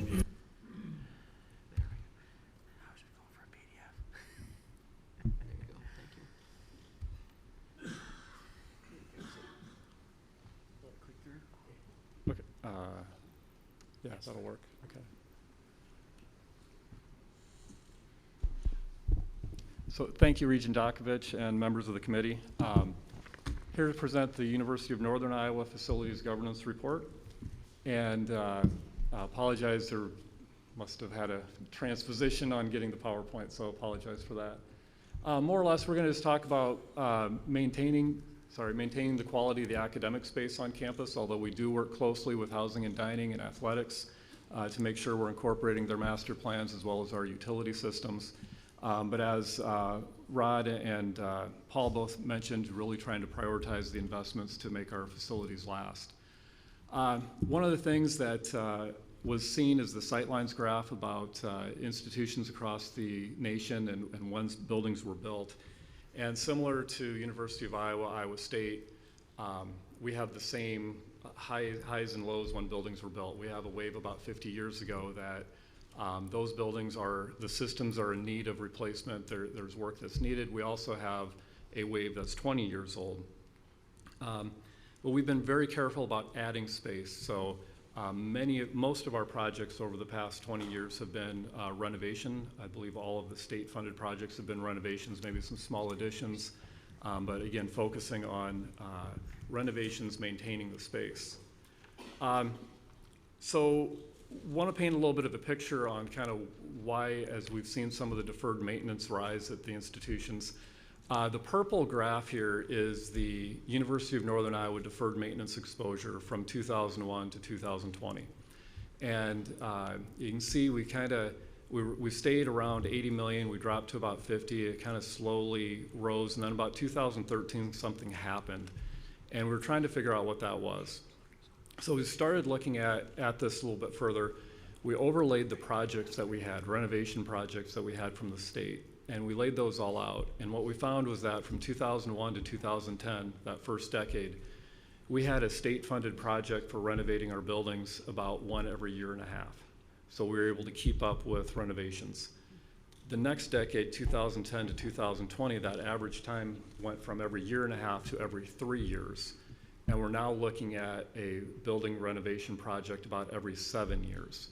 And so that's a big reason for this uptick in the deferred maintenance exposure that we've had on our campus is as we're not getting money coming in to renovate the buildings, the deferred maintenance exposure keeps rising. So we thought that was kind of an interesting graph that we would share. So much like our counterparts, really focusing on the space utilization and how we're using the space and what we need. So factors that impact space are the codes, the deferred maintenance, operating expenses, the utilization, when we need it, and the programs. And so we really look at, on deferred maintenance, trying to maintain what we have, really focusing on making sure the roofs are solid, we're not having leaky roofs, we don't have windows that are bad, tuck pointing. building systems just to keep the buildings operational. So we really try to focus on those to maintain what we have. We also look at code and accessibility issues. Those can be a liability on a campus, so we're trying to make sure we're keeping our buildings up to date. We look at our operating costs per building, and if we see something excuse me, a little out of whack, we start investigating that to see if it's a utility issue, if it's a maintenance, it's a custodial, and we've been able to move things around to try to balance out to keep our buildings pretty well at the same level. And then looking at spaces. That all impacts what we do for programs. So what do the students need? What do the academic programs need to really thrive? So looking at all the issues we have, space that's available, how we can move people around and how we can best fit them, as well as the timing, what they need, when they need it. And so there might be some adjustments we make, but really trying to be comprehensive about our space look through a lot of different lenses. And where we're at really right now, you know, the space management process is really looking at space verification, what your needs are, you know, as well as then moving to recommendations and implementation. We're really right now pretty well in the needs analysis. We've done a lot of verification and analysis, and we're moving into what some recommendations would be. So some of the progress we've been making is taking blocks of campus and looking at them a little bit more holistically. So on the left side of the screen, we've been looking at the Wellness Recreation Center, Unidome, and McLeod Center, including West Gymnasium in that, to see if there's some efficiencies we can get to potentially reduce some square footage and consolidate some programs. On Central Campus, Bartlett Hall, and in the Innovative Teaching and Technology Center, those are two buildings in close proximity that we're able to find some efficiencies, so we've been looking at that. We also started looking at McCollum Science Hall and Biology Research Complex together. McCollum Science Hall is a part of our 5-year request, and as we continue developing that project, we'll have more detailed information in subsequent years. And then as a part of the Industrial Technology Center project, we looked at all of the buildings south of campus where we could utilize space so we didn't have to build. And actually, we were able to find a couple classrooms on the south side of campus that eliminated the need for that in the Industrial Tech Center project, so we could focus some more on labs and some other needs within that project and not have to build classrooms that already exist. As I mentioned, some of the progress we've made at University of Northern Iowa. Some of the land, we were a campus of 910 acres prior to 2016. We were able to sell 100 acres of land that we really did not utilize. One was to the Cedar Falls School District for a new school, which is currently under construction. And the other was to the local hospital for a potential new hospital site. The assessments we're doing, I mentioned the Bartlett ITTC study, McCollum BRC, South Campus and West Campus we're looking at to try to consolidate and see if there's some efficiencies, again, we can gain. What we've been doing, again, assessing our capital needs, trying to find if there's adjustments that can be made. And we did make an adjustment a few years ago. We were able to get rid of Baker Hall, which was an administrative building, and that was a reduction of 90,000 square foot on campus. Other things that we've done as far as collaborations, this past year, actually year and a half, I believe it's been, Iowa State Facilities Planning and Management and UNI partnered on a request for proposals for a new integrated work management system. And we're both live with pieces of that. University of Northern Iowa went live about a month ago for maintenance management, inventory, and space. So we're still working through all the implementation, but that was a great partnership with Iowa State University. And then with State University of Iowa Facilities Management, we worked with them on implementing indefinite services quantity contracts with consultants. We went out for requests for qualifications, went through 74 proposals from consultants, interviewed 37 firms, and we have 26 different indefinite services quantities contracts that we're using to kind of speed up, make more efficient the process of getting a consultant on board to move a project forward. The past year, we've completed almost $700,000 in deferred fire safety projects on campus. It could be a fire sprinkler, fire alarms, fire doors that needed to be changed out, things like that. And then, aggressively addressing our energy needs. And since 2009, we've been able to reduce our overall electrical use on campus by 25%. Our electrical peak load we've been able to drop by 20%, and our total steam load we've been able to reduce by 16%. So significant savings there that we've been able to reinvest in some infrastructure for our utility system. One of the projects that was approved, I'll quickly go through this because we do have a schematic design presentation on this just in a few minutes. Industrial Technology Center Modernization Project, a $44 million project. We are in the design process. We have OPN Architecture and teamed up with Trainer HL as our consultant, and Knutson Construction from Iowa City as our construction manager at risk. And they've been very valuable in working through this project to try to maximize our value. Actually, we're tearing down very little of this building. There's some inaccessible space that's poorly utilized on the northwest section, highlighted in the pink that's on the screen. And in that same section, we're building new labs, really bring in daylight and bring a lot of the exciting things this project has to offer to the forefront of our students. Here's just a couple images that we're currently on. We're planning on beginning construction in May of '22. As we talk about institutional roads, we have over 10 miles of roads on campus. Again, our focus here has been on maintaining what we have.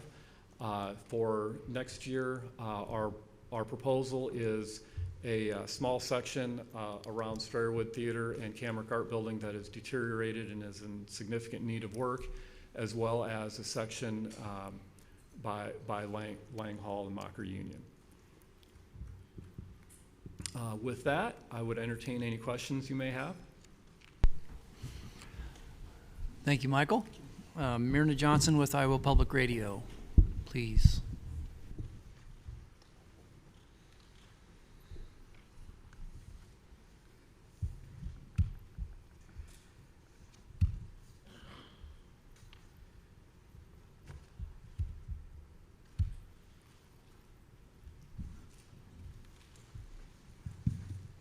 Thank you. So just as a refresher, we're a little bit of an unusual animal in this conversation usually, so I think it's useful for me just to remind folks sort of our relationship with universities as I get into this conversation. So we were formed in 2004 to manage the stations owned by Iowa State, UNI, and the University of Iowa. And today, collectively, those stations serve 220,000 listeners each week with news, classical, and News Studio One programming, which is our AAA or adult alternative music programming. And per that public service operating agreement, we manage 26 stations for the universities. And I'll show you on the next slide the network. So you can see those dotted lines are all they're all news AM stations. The green stations are our classical service, or no, our news service, News and Studio One, and the red ones are our classical stations. So you can see we're striving to serve as much of the state as we can. We've always had a gap over on the western side of the state, which one day we would love to fill, but it's an expensive proposition, and there's not a lot of frequencies available there. So just to give you a quick overview of the infrastructure that we manage for the universities, there's ISU has 9 full-service News Studio One, and classical stations, mostly in central Iowa. UNI has 14 stations, 8 are full-service stations, and then 6 translators, which are sort of smaller stations that repeat a full station signal. And the University of Iowa has 3 stations, 2 that are full-service News and Classical, and a translator station that's in eastern Iowa. They're all located on towers either owned. Some of the stations are located on towers owned by the universities and some that are leased. You can see the breakdown there. And we also occupy space and have employees on each campus. At ISU, we have 1 studio with 4 control rooms. Our master control is there. Our data services are all there. At UNI, we have 3 beautiful studios, 7 control rooms that were the Friends of UNI helped us create, and the University of Iowa has 2 studios and 4 control rooms. Our infrastructure is aging. A third now, or almost a third, 8 of 26 of our main transmitters on university stations are now what we consider living on borrowed time. There's usually you expect them to live 15 to 25 years. We do maintain really good backup systems, so we haven't had any really serious problems to date, but we really do need to make some progress on replacing these transmitters. You can see those stations that are in the exceeded life expectancy at this point. And then we also have 2 transmission lines at 2 of our biggest stations, our largest news and Studio One station and our largest classical station, that also need to be replaced. So I'm going to focus on the WOI, 2 projects. One is the WOI transmitter, transmission line and antenna. If you've been on the board, you've heard me talk about this project before. This is our largest audience station in the network. It's owned by Iowa State.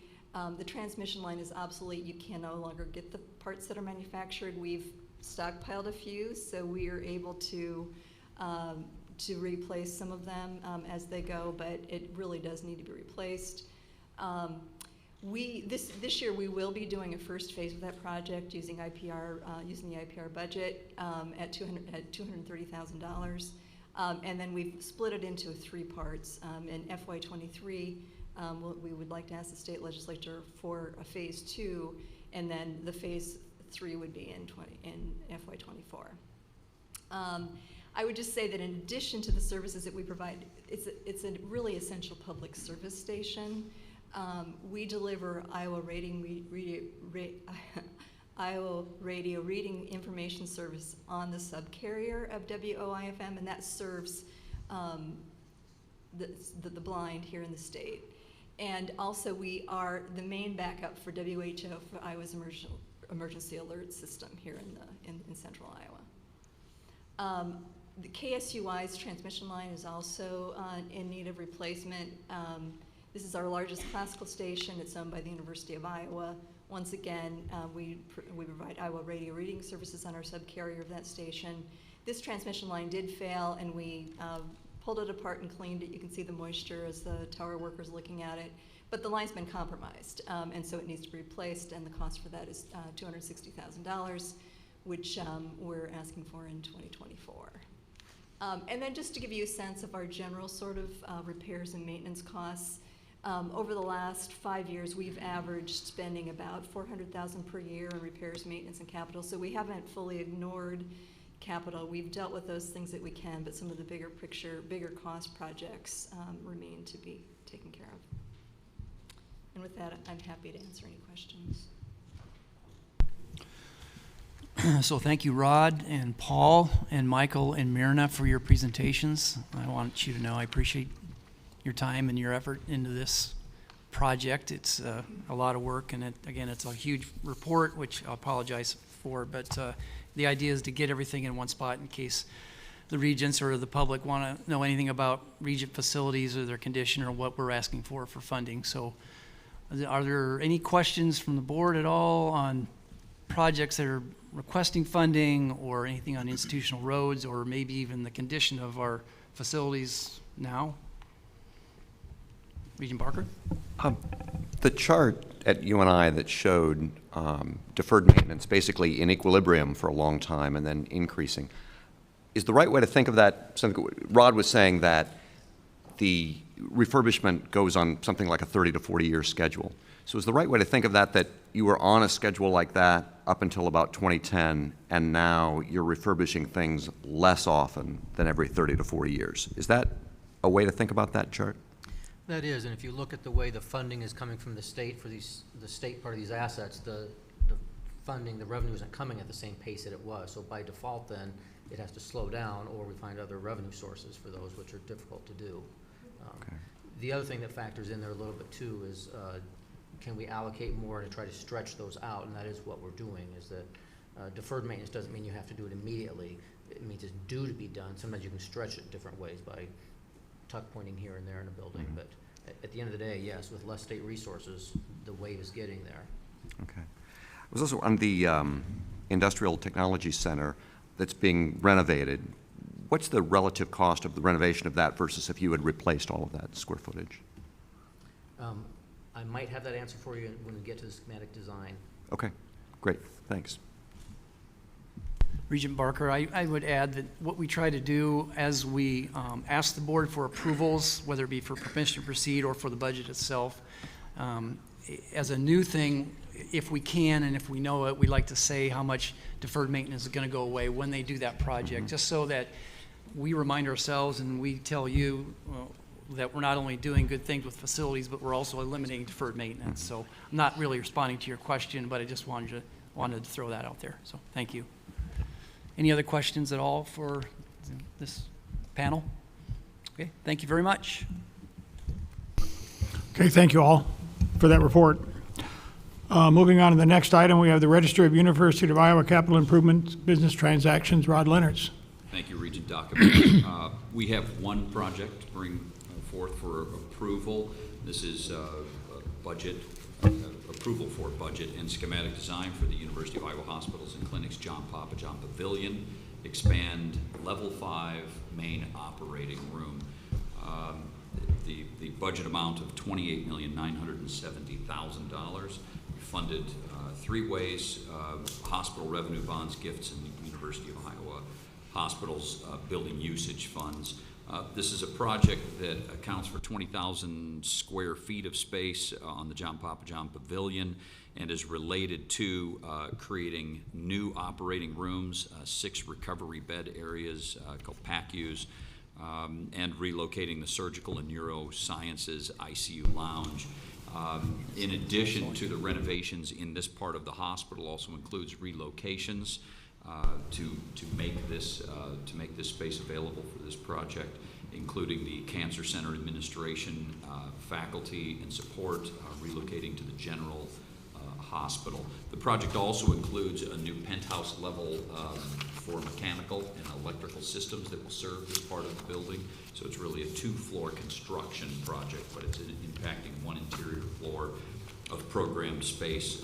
As the write-up indicates, UI Surgical Service Department has been successful in recruiting more and highly trained surgeons to accommodate our increase both in number and in critical nature of procedures. And so this is reacting to that and also anticipating the increases in procedures needed as indicated also in the write-up. This growth can account for 600 to 700 additional cases per year at a time when it's most needed. So it's a project that has been in planning and came to the Board of Regents for permission to proceed with planning, and now we are asking for approval of the budget and for the schematic design. Okay, thank you, Rod. Are there any questions or comments from the committee members? Okay, hearing none, that is approved by consent, and that will go to the board. I need to back up one, and I need to ask if there's any questions or comments on the final questions or comments on the facilities report and the capital requests. And if there are none, we will approve that also by consent. Moving on to the University of Iowa proposed property purchase. David? Thank you, Regent Dokovich. The University of Iowa and University of Iowa Hospitals and Clinics is requesting the approval to acquire about 30,000 square foot parcel of land in the Iowa River development in the city of Coralville. This is immediately to the south of where the hospital's existing medical office building is.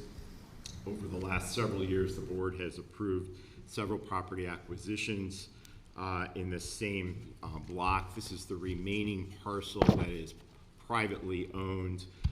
With this acquisition, everything else that's for redevelopment will be either owned by the university or the city of Coralville. The owner of this site is now ready to sell and has approached us about buying it before he lists it on the market. The asking price is $31 a square foot, which we believe is fair and reasonable. On the docket material, there's a map showing what previous acquisitions the board has approved and the cost per square foot. Given the time frame that's elapsed in some of those, this purchase is either less per square foot or just slightly more than those previous acquisitions. It'll allow us to have a continuous pass through from first the busy commercial corridor, First Avenue, all the way to Second, and allow for future clinic buildings and parking. The area around this site is now fully developed. The arena is now opened and completed, and when we move forward with future clinic buildings on this site, just having as much room for staging will be important, plus future both surface and vertical parking. I also have noted in the document material it's subject to a phase 1 environmental assessment. We did get that back about a week ago with no notable findings. So with that, we'd ask approval of the purchase. Happy to answer any questions. Any questions or comments for David from the committee members? Okay, that will be approved by consent. Thank you very much. Thank you. Register of Iowa State University Capital Improvement Business Transactions. Pam Kane, please. Thank you, Regent Dokovich. Iowa State has 2 projects on your list today. The first is for the Town Engineering Building Expansion Project. This project will be totally funded by private gifts, which meets one of the exceptions of the board's moratorium. This request is for permission to proceed with planning, including the design professional selection process, as well as to use alternative delivery methods. This building is the home of the Civil Construction and Environmental Engineering Department within the College of Engineering. It is also a 50-year-old building that has been largely unchanged since 1971. The potential expansion would include a 2-story addition to the building with approximately 27,500 gross square feet.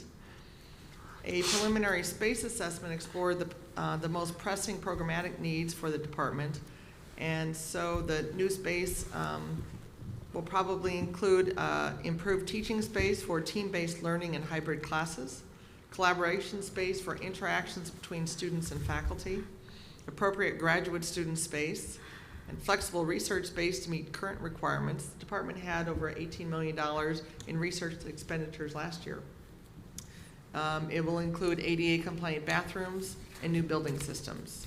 The anticipated cost of the project is about $25 million, and the use of the alternative delivery methods would provide for the best value. It would manage the risk. It would maximize collaborations. It would allow for fast tracking the construction and assure specialized, knowledgeable construction professionals. Our second project is a College of Design windows replacement. It is for approval of project description and budget, with the understanding that this approval will allow us to proceed with construction. This project includes an exterior window replacement, exterior concrete panel exterior cleaning, exterior concrete joint seal replacement, and interior wall and finished repairs. It's about a $2.85 million project.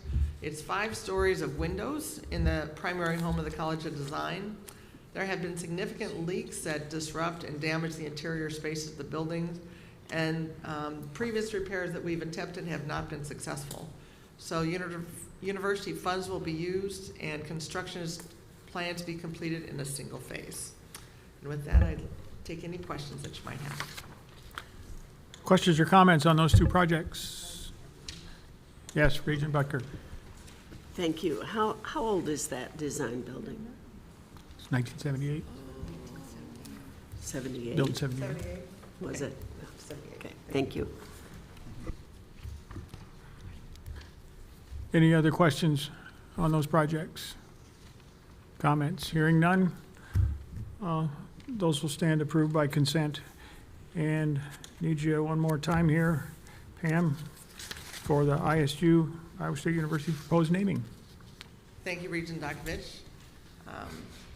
We are requesting that you consider recommending approval of Iowa State University's request to name the new industrial engineering building in honor of C.G. Turk, and Joyce A. Turkelson of Stone Lake, Wisconsin. If approved, the facility will be known as the Turkelson Industrial Engineering Building. Iowa State University requests approval to name the new Industrial Engineering Building in honor of C.G. Turk and Joyce A.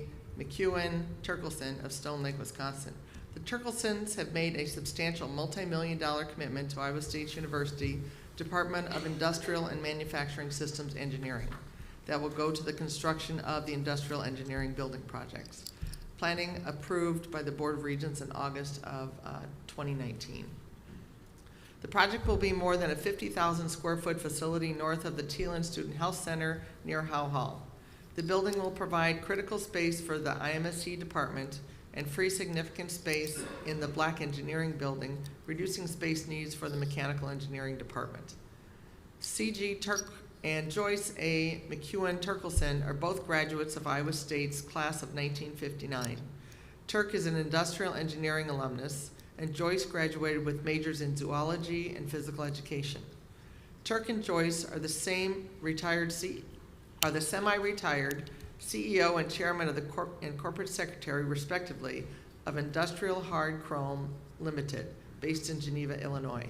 The Turkelsons have a long history of generous giving to Iowa State University, previously establishing a named department chair and professorship in the IMSC department. Turk received IMSC's Joseph K. Walkup Prominence in Engineering Award in 2019, which recognizes outstanding achievements in the industrial engineering profession. The university is grateful for the significant support the Turkelsons are providing to Iowa State and requests the committee recommend to the board approval of the naming of the Industrial Engineering Building in their honor. Thank you. Questions or comments on that naming? Okay, hearing none. That will be approved by consent. We're grateful to them for that. Thank you, Pam. Register of University of Northern Iowa Capital Improvement Business Transactions, Michael Hager. Thank you, Regent Dokovich. Before you is the schematic design, project description, and budget for the modernization of the Industrial Technology Center. That will also include permission to proceed with construction. We're pretty excited about this project. It has a number of departments in there. Metal Casting Center, which is a high-profile department, our manufacturing engineering technology, electrical engineering technology. But the one that's kind of exciting and relevant to this committee is construction management. Many of those construction managers go on to lead and actually do many of the projects that we discuss here across the state. And so it's a great feeder program for there. The project budget for this is just under $45 million. About 90% of that is given from the state, and about 10% of that is being fundraised. We're at the 60% goal, and when I checked with the foundation yesterday, they didn't anticipate any issues coming up with the rest of the fundraising. As many of you know, I guess I don't want to speak for Pam and Rod, but we all have a strong team behind us that does a lot of work, and so I brought our university architect with us today, Jose Luis San Miguel. I thought Jose Luis has been leading this project, and so I thought I would have him kind of share the schematic design with you and the process that they used. Jose Luis? Thank you.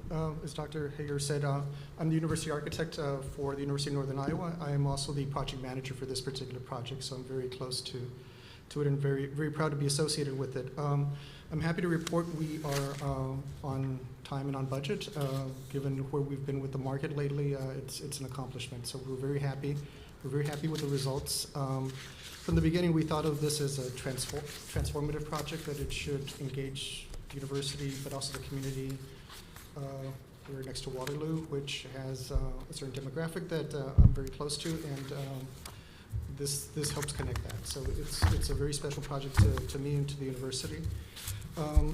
And obviously the association with partners like John Deere in our backyard. So we're very conscious of what is around us, and we think we are headed in the right direction. As Dr. Hager said, we have a number of programs. In particular, construction management is really going to benefit from this. Really, this is about the vision for the project and where we're headed. And as the university architect, I'm very proud that of where we are and what we've accomplished. We still have a ways to go. We have an incredible team behind us. The CM at risk approach, I think, has been immensely helpful, especially with these market challenges. So we're appreciative of that. So really, that is it. The big picture is things are progressing well. It's been a very difficult process. We've done everything virtually. I think as a team, we've only met once in person in the last year and a half. So despite all that, there's a great enthusiasm, passion, vision behind this project. So individually and as the university architect, I'm very proud of it. This project will actually move us pretty significantly forward, and it will be looked back on as a benchmark for where we're moving with the industrial technology areas. And so it was 40 or 50 years old, and it served us well for 30 or 40 years, and this really moves things forward for us. So be glad to answer any questions you may have. The last thing I would share is as we modernize the facility, we're likely to modernize the name of the building as well. So that's being talked about right now as well. Questions or comments? Just curious, $45 million modernization, what would that have cost to demolish and build new? Sorry, I did get the answer to the question. It would be a 30% premium from where we were when we first did the planning. One of the scenarios was replacing the building. It would have been a 30% premium, plus we would not have had use of the labs during construction, so it would have been a real challenge for the academic program as well. The way we're doing this project now, we will not be interrupting the academic program as they move forward. 30% to $45 million, that's significant. Yes, it is. Other questions from committee members? Okay, hearing none, that will be approved by consent and sent to the full board. Thank you, Michael. Is there any other business to come before the Property and Facilities Committee? Hearing none, we stand adjourned. I think the next order of business is lunch.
good to go.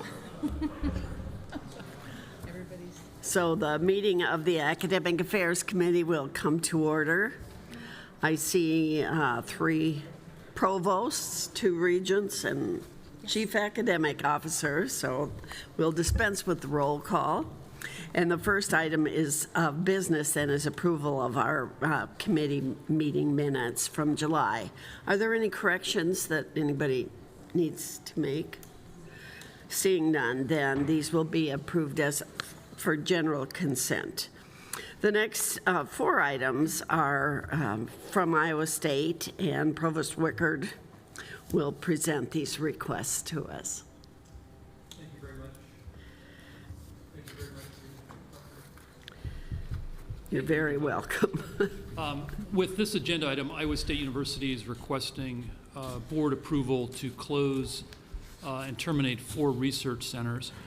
In general, centers and institutes on campus may close for a variety of reasons, including funding for the center having run its course, or when a faculty champion retires from the institution or leaves the institution for another reason.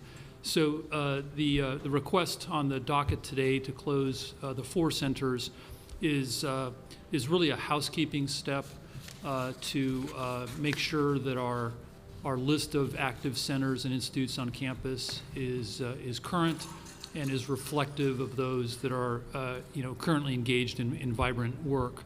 So this is really just kind of streamlining and a housekeeping step for us. And I would be glad to answer any questions that the committee may have. Are there any questions concerning the request for termination of the centers? Okay, if there's no objections, then the Academic Affairs Committee will recommend approval of these 4 center terminations at ISU. Thank you. The next item of business is the University of Iowa. Provost Kriegel, will you please share these requests? Yeah, I'm going to ask Associate Provost Amanda Time to describe that proposal. Great, thank you. Thank you. The University of Iowa requests to create a new Master in Midwifery program. The goal of the MM program is to provide midwifery education to a diverse group of nurses focused on addressing health disparities in rural populations. There's an unmet need for more maternity care providers in the state of Iowa, especially in rural areas. Additionally, the maternal mortality rate in the state of Iowa has increased in recent years. Addressing this unmet need is a high priority for state legislators who represent rural districts in the state. The development of the MM program is part of the Iowa Maternal Health Innovation Program. This is a 5-year project of the Iowa Department of Public Health to improve access to high-quality obstetric care in the state, targeting underserved and rural populations. Funded by the Health Resources and Services Administration in the Department of Health and Human Services, and in collaboration with the University of Iowa and University of Iowa Hospitals and Clinics Department of Obstetrics and Gynecology, a key objective of the program is to promote and execute innovation in maternal health service delivery. Addressing workforce needs is a critical component of this objective, with a specific sub-objective of creating a certified nurse midwifery education program. The Master of Midwifery degree will articulate with the midwifery education program that's being established at the University of Iowa Hospitals and Clinics. The degree will be housed in the Carver College of Medicine and administered by the Department of Obstetrics and Gynecology. The MM degree courses will occur concurrently with MEP courses over 5 semesters. The MM portion of the education program will round out the clinical and didactic components of the MEP program and use existing courses in health sciences programs. The MM will be offered on-site, although there is potential for some of the courses to be online. Certified nurse midwifery, obstetrics, and gynecology faculty in the Carver College of Medicine will be the primary administrators for the program. No other nurse midwifery programs exist in Iowa. The program will attract applicants from Iowa as well as surrounding states that don't have programs of their own, such as Missouri, Nebraska, and South Dakota. We anticipate that most students will be nurses who work in maternal health or women's health who wish to advance their careers. University of Iowa's Department of Obstetrics and Gynecology engaged Midwifery Education Design and Development, LLC, in March 2020 in an evaluation that established the need and feasibility of establishing such an education program at the University of Iowa and UIHC. There's a growing need for certified nurse midwives in the state and national workforce. Currently, midwifery education programs are not keeping up with retirements in the field. The U.S. Bureau of Labor and Statistics estimates a 26% increase in employment opportunities for certified nurse midwives between 2018 and 2028. This trend is consistent with an 84% increase in the number of certified nurse midwives in Iowa over the 10-year period from 2008 to 2018. The initial 5 years of the program will be funded by the HRSA grant described earlier. The program will then be funded by tuition and supported by funds from UIHC and the Carver College of Medicine. The program was presented to the Carver College of Medicine's Medical Council on March 11, 2021, and was submitted to the ICC PHSE listserv on May 26, 2021. No questions or concerns were raised. Great, thank you very much for that presentation. I've worked with midwives around the state for a long time when I was in the Senate, and I'm very excited that you're bringing this program forward. Does anybody have any other questions? Yes, Regent Bates. Do you have quite a few students interested in enrolling? I think the anticipated enrollment is going to be about 8 students in the master's program. There are more in the midwifery education program. Very good. The rural areas really need this. Thank you. I'm excited about it. I do not plan to personally use the services. Nor do I. Just to make that clear, I have no conflict of interest here. So if there's no objections, then the Academic Affairs Committee will recommend approval of the new program, a Masters of Midwifery at the University of Iowa. Thank you. Okay, thank you. Next, we have 2 requests from UNI, and Provost Herrera, will you please share those with us? Thank you, Regent Boddicker and members of the board. We have 2 requests before you. The first has to do with offering a BA in management. It's part of the management program department at UNI. And we already have a residential program there at UNI, and what we're asking and requesting that this be extended out to online modality. You may know that we've had a pandemic here. Imagine that. And we have found that pre-pandemic, this program was necessary, but now after the pandemic, we've been finding that there are some students that really need it, that are place-bound students, so we're requesting permission to offer a different modality. The second is the suspension of the MBA Hong Kong program. Much like the University of Iowa a couple of weeks back, we've been finding it difficult, given the political unrest and given the saturated MBA market, to offer this program, so we're requesting to suspend this program for now. Are there any questions concerning either of these? Okay, if there are no objections, then the Academic Affairs Committee will recommend approval of the new program at UNI, Bachelor of Arts in Management, Business Administration online, and we recommend approval of the program suspension at UNI for the MBA Hong Kong program. Okay. Thank you. Thank you. For our next item, Rachel will present the annual accreditation report. Thank you, Regent Bucker. And you've received the report. You can see the majority of the information there. I want to note one quick correction. There was a little bit omitted there on the first page under the University of Northern Iowa. It should have listed 2 programs. It just says business, but as you may have noted on page 2, it does note that the theater program, Department of Theater, was also should have been listed there. So I want to make clear that both business and theater at the University of Northern Iowa did receive their programmatic accreditation extensions. All of these programs listed at all 3 universities were successful. in their request for ongoing programmatic accreditation. You'll note sometimes these accreditors ask for follow-up reports on things that they want to get a little more information on. In no cases in these examples did those have any impact on the status of these programs. To date, all of those additional reports have been submitted and are on pace. There are varying term lengths for these accreditations as well, as we've noted in the past. But at this point, all of these programs are strong and healthy. That's great. Any questions for Rachel concerning that? Or the provost. Yeah. Okay. Thanks very much for sharing that information. Our last item today is a joint presentation from the universities. They'll share with us some of the lessons learned in the past year and a half and how the impacts of university operations move forward related to COVID.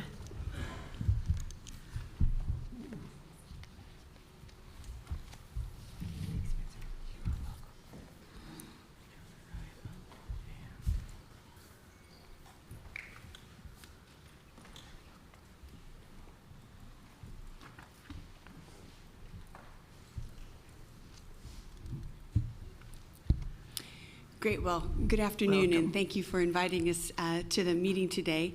My colleagues Patrick, Tanya, and I have a brief presentation to share with you, kind of highlighting the lessons learned through COVID through this last year or so.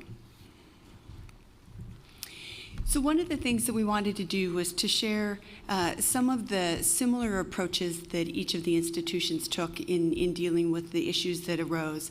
And then we will also talk about some of the unique issues that each of our institutions addressed and dealt with.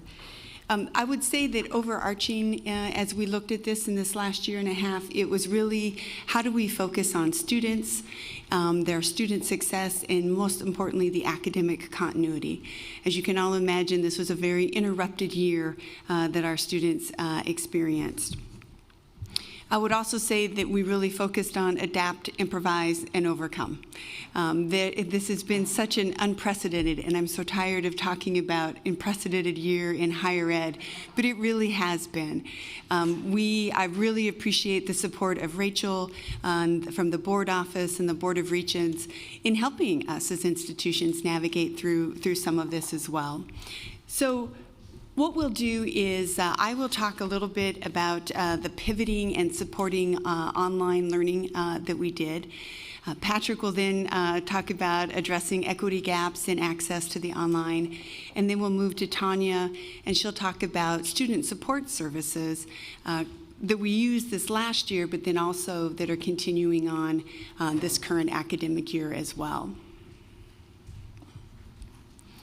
So at Iowa State, to kind of highlight some of the things that we dealt with, the first thing that, well, all of our institutions did, but was moving a lot of courses online in a very short amount of time.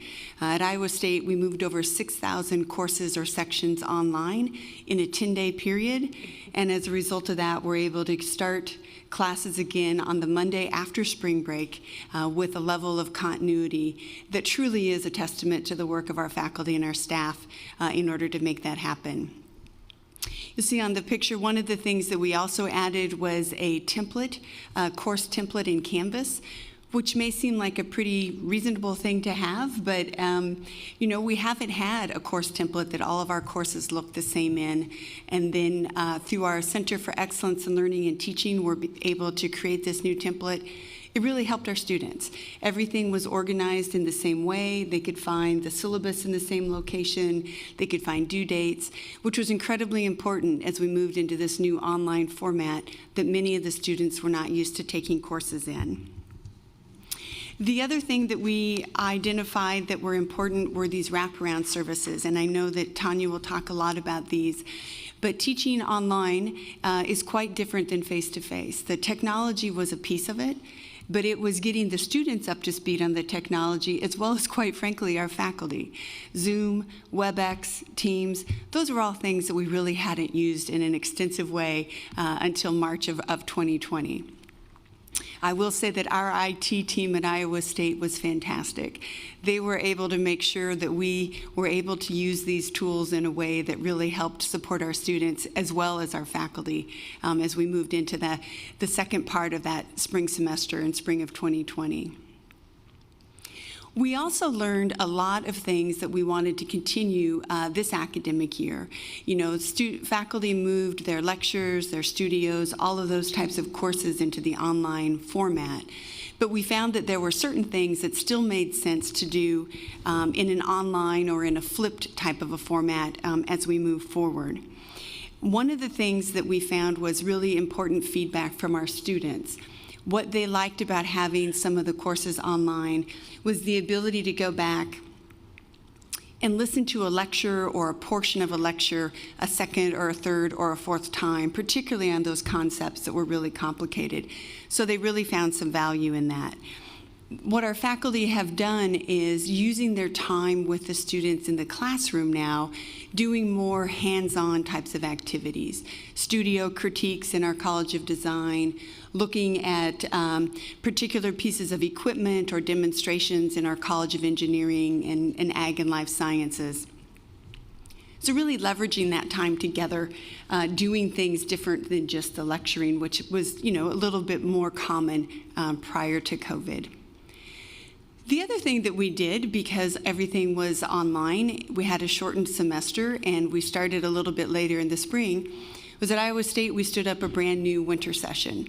This was the first time that we had offered a winter session. Again, in great collaboration with Rachel and other members of the board, we're able to pull that together. I just wanted to share a few successes. We had 51 courses that we offered, all of those filled to the level that we needed them to be filled. We had over 2,209 students that were enrolled. That generated 6,400 credit hours.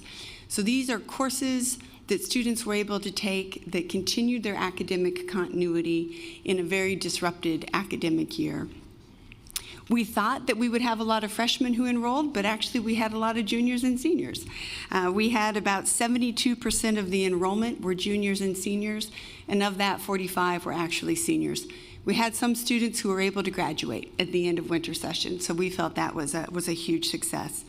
And we also had a nice mix of resident and non-resident students as well in our winter session. It was offered fully online because all of our courses last year or during that time frame had a lot of online options. We'll continue to do that again this winter session. Last year we stood winter session up in about 4 weeks. I hope we don't have to do that again. We've got a lot of planning already done, but we will plan to do that again. Again, a kind of a continuation of what we learned from COVID and what we'll continue to do. So with that, I'll pass it over to Patrick. Thank you. So all three of our campuses really faced significant transitions over the last few semesters, the most dramatic of which was shifting fully online, but then shifting back to hybrid formats and then back to a fully face-to-face. Throughout the whole process, our students and faculty have really shown remarkable resilience during this. And although challenging, the transition to online, particularly in that largest part, we really had to do a lot more online. That was relatively smooth from a technology standpoint, largely because of already existing technological infrastructures and investments that we'd been making at our campuses in the necessary tools and expertise to conduct high-quality online teaching. The investments at all three campuses in things like Blackboard and Canvas for the digital learning systems, digital video capture, electronic library resources were all leveraged and scaled to meet the needs pretty quickly. We were also prepared from a pedagogical standpoint. For example, several years ago, you and I started training faculty in the Quality Matters standards for online instruction, and hundreds of our faculty have already been trained and adapted their online courses to meet those best practice standards. So again, scaling was relatively available to us. Despite being well positioned for the shift, though, the sudden and total reliance on online teaching elucidated a digital and technological divide between on-campus and off-campus resources, between students of different economic backgrounds, and between rural and urban locations. We serve students from a wide range of economic backgrounds, and many students didn't have the adequate internet resources needed for fully online learning, and home computers often were not available either because they are not affordable or the students had to share those resources with other household members.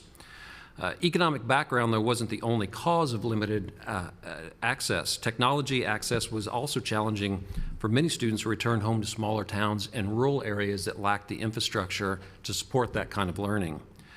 Students, faculty, and staff really across the board often found vastly different connectability experiences at their homes than they were accustomed to in residence halls, offices, and classrooms. To address the gap in technology access, our campuses initiated a series of changes to support those kind of student needs. One of the first challenges we addressed was providing high-speed internet access to students even while our campuses were closed. All three of the campuses set up new Wi-Fi access points in novel locations around campuses so students could get access to high-speed internet in locations like our parking lots for drive-up internet, open outdoor seating areas, some select indoor areas where there was the ability to space people, and athletic stadiums. Recognizing that many of our students were also returning home to finish the semester in places where they may not have this access, we leveraged the Adjourn authentication system that was already established at the Regent campuses so that students from any of our campuses could go and receive that drive-up access at whichever campus was closer to where they were at. And the drive-up access was also made available to all of our students at all the ISU extension agencies all across the state. While the outdoor and drive-up Wi-Fi access points solved an emergency or created some access under those emergency conditions, it wasn't really a long-term solution. So we developed some other strategies as well to create access to those students. We all provided wireless hotspots that could be checked out to students for a semester at a time if they had those kind of access needs. And recognizing that computers were not always available, we also made laptops available so students could check those out on a long-term basis if they needed a home computer access. Also recognizing that many students access the internet primarily through their cell phones, we all invested in enhancing our mobile applications to ensure students had access to a lot of the services through cell phones, things like access to our learning management systems, class schedules, registration, grades, health and mental health services, and even monitoring traffic in our residence and our dining halls so students could keep track of availability in those as we tried to distance people under those circumstances. As we transition back to more face-to-face instruction in fall of 2020, new technology needs started to emerge. For example, you and I had been investing in standardized technology configurations in our classrooms for some time, and that turned out to be really valuable and useful as it provided flexibility for on-premise, remote, and high-flex learning environments. And the reason this was really critical was as students were stepping in and out of class because of quarantine, whether they were ill or simply exposed, our faculty found that they were really teaching most of the classes, even if they were face-to-face classes, they were teaching them simultaneously online because so many students were stepping in and out. And so having that built infrastructure in-house was also really valuable for whether it was lecture capture on video or live streaming during lectures. It provided a lot of flexibility. In addition to the technology access, there were other challenges that became apparent for a lot of our students. Many faced personal disruptions and distractions. Students themselves fell ill, or they cared for loved ones who were sick. And we all recognized it was impossible to know everything that everybody was going through. You and I manifested this by adopting a campus-wide ethos that we refer to as extending grace. This was manifest through our everyday interactions with one another, and as we acknowledged that we couldn't walk in one another's shoes. It was expressed through the relaxation of some of our academic policies and deadlines, and the way that faculty interacted with students on a day-to-day basis. We lived it in our proactive outreach to students, and through extraordinary lengths that faculty and staff went through to create those wraparound services and support students in a really challenging time. We extended grace to our faculty as they learned and applied new technologies and techniques that they hadn't before, and to students who learned in new ways that they hadn't before. And we encouraged everyone to consciously extend grace to themselves, understanding that we were all in uncharted territory. So that I'd like to turn it over to the Associate Provost Sweden-Halton. Do you want to? Thank you.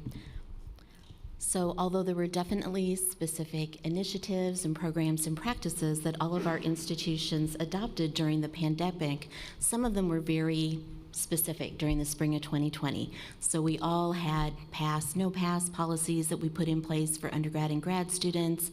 Additionally, as we moved into academic year 21, we had extensions for both our drop and withdrawal deadlines, which we thought was really important. And as we move forward, some of the things that we implemented that I'm going to talk about in a minute, not only are they for this academic year, but I really see that some of them are going to continue beyond that time as well. So the first one I wanted to share a little bit about was orientation and onboarding. So usually, and in an ideal world, orientation is in person, but during the pandemic, we found that that was really challenging. So at the university, for example, we actually created a specific, we call them tiles, on our student information system that was student specific. So if I was a student athlete or in the honors program, when I logged into it, it had the information just for me. And so we were able to really onboard our students efficiently, and I know the other institutions were really flexible in terms of how they did that. And although we will certainly go back to having in-person orientation, one of the things that we found is that having that available online is actually really great for our students, and especially our students that come from other areas of the country. So instead of if I can't afford to fly from Texas up to Iowa or drive, I'll have the option, of being able to do orientation virtually, and I won't have to wait till the last minute to register. So we think that that's a really positive thing. Well, obviously, academic support services, as has been mentioned by both Anne Marie and Patrick, are a huge part of what we do. And so, obviously we're residential campuses, and it's really important, especially this year, that students have that ability to have those services available in person.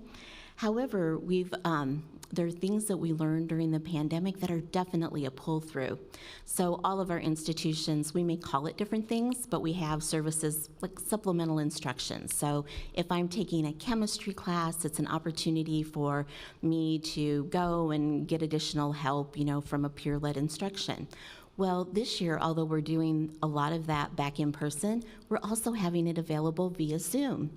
And we found that especially for students who might work or maybe they commute, it's a great, option for them. And so I see that hybrid option moving forward in the future. Peer mentoring, a lot of flexibility with how students using Zoom and different technologies. And also, I know ISU has some peer-led tutoring that students do, and so that will be pulling through for the future. Academic advising is another area where they worked really hard to meet the needs of students.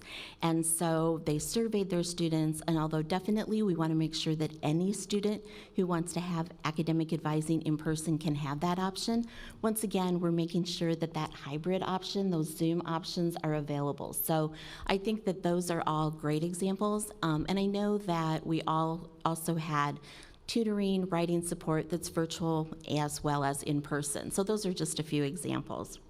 Now, experiential education. I really want to give a shout out to all of our campuses for how creative they were, because let's be honest, internships, probably, you couldn't necessarily go to your internship and do it in person. So they had virtual internships. So our Career Center, as well as others on campus, really worked hard to make those opportunities available for students. And one of the cool things going forward, I think, is that some I know are exploring hybrid internships. And I think that this has great potential. I know that a grant that I work on has had hybrid internships. So students who are in our Master of Public Health program, they're actually able to do work with some of the rural local health departments in the state, and they don't have to be there all the time, but they can go there and be a couple days on site and then work virtually back and forth. And so I think that type of creative thinking we're just going to see continued.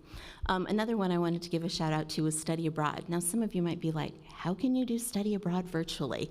But they found a way, and one example was observational learning of telemedicine practices in India. So I thought that was a really neat way that a student who was really interested in that area still had the opportunity to do that. And we have hope that as things open up, our students will be able to do study abroad in person as well. There was a lot going on in graduate student space as well, so I don't want you to think that they were forgotten. So all of our institutions had final exams for graduate students online and dissertation defenses as well. And this is another area where I think that we'll see that pulled through to the future. One of the really neat things about virtual dissertation defenses is that it means that if for the public part of it, that your family and friends literally across the country and across the globe could watch it. Our graduate college actually surveyed faculty and students to get feedback from them. And although there was, some people noted that it's not quite the same when you're not all in the room together with all your advisors, but it was still an incredible opportunity.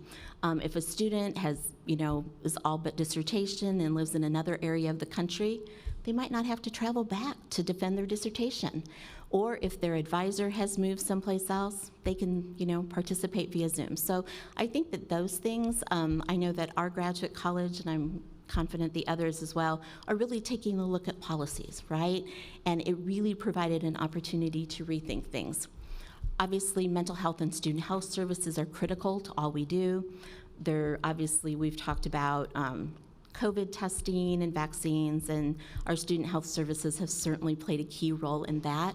But they've also provided telehealth services, and our counseling services at all of our institutions provided those via, telehealth visits as well. And I see that continuing in the future. And that's pretty powerful if you think about it, because many times when students need mental health services, it's not necessarily 8 to 5 Monday through Friday, right? So making sure that those services are needed, or available when needed, I think will be critical. Anne Marie talked about the winter session. As you can imagine, there were concerns about this whole cancellation of spring break thing. It was not the most popular decision, Nothing like being known as the person who canceled spring break. However, if you can look at it positively, the winterim session was really very successful. We extended ours to 4 weeks, and we're able to offer general education classes, and we actually surveyed the students who participated in winterim, and we found that they really thought it was positive, and they said they reported that it helped them stay on track for graduation, which was just what Anne Marie reported as well. And what was even more important to us is that was especially the case for our Pell students, underrepresented minority and first gen. It made the biggest difference to them. So I think that was a huge success. So those are just a few things that I wanted to highlight there. Now, our incoming students for this year, they also face some special challenges. So we've all had, and the board was very involved in this, challenges with ACT testing. Not everybody could get to an ACT testing center. So we all updated our processes so we could admit with and without ACT test scores. At our university, we also now are requiring the ALEX math placement for all incoming students, since we wouldn't necessarily have a ACT math score for them. So we thought that was important to do. And there's one other thing that I want to mention. We stood up, and you and I and ISU has similar programs as well, but we stood up what we called a summer boot camp program for chemistry and math support. So if you think about it, a lot of the students, their learning was disrupted their senior year and frankly their junior year in high school. And so the program utilized pre-existing learning modules from ALEX, and it was structured so that students could work at their own pace, because students have, work and had sports obligations, etc. And although the modules were asynchronous, there were live virtual office hours sessions where the students could tap into. And I have to be honest, I kind of wondered, how would that go? Who wants to do math boot camp in the summer? Okay, maybe that's just me. But we had I think there were far more than 600 students signed up for it. So we'll be evaluating it, and we're able to pull in that information from students who participated, and we'll be able to look closely at how they did. So yeah, those were the things that I wanted to share. Thanks. I'd just like to kind of wrap up and summarize a few things. Really, the experiences that we have from the COVID-19 pandemic have been an accelerated lesson in innovation And as you've heard throughout this, there's a lot of things that we learned and quite a few things that we think we can preserve going forward, especially true around things like the student support services. Students have a lot of outside pressures, even aside from pandemics, and it turns out that technology really allows a greater degree of flexibility in both time and manner and how we provide some of those services. And we all found that students responded pretty well to those changes. And frankly, most students do like the added convenience of being able to do some things remotely, like tutoring, office hours, advising meetings, a lot of those things that may not happen in the 8 to 5 time frame as conveniently for students. And so adding that flexibility has been a positive. Technology, however, I want to add is not a substitute for personal care and the deep commitment that our faculty and our staff provide to students. So behind every technology advancement are people that are doing the work that they've always done.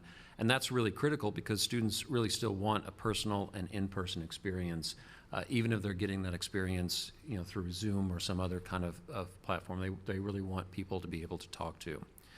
We'll also continue exploring how to improve our online teaching. I want to hasten to add, though, that online instruction is not new for us, even though the transition to fully online in a matter of days was a new experience. We've been doing online at all of our campuses for a while, and we've been doing it in thoughtful ways for many years. And we'll continue to do that based on sound market analysis and changing student needs. We all monitor that, we all track that, and we look at places where those programs make sense and places where they don't.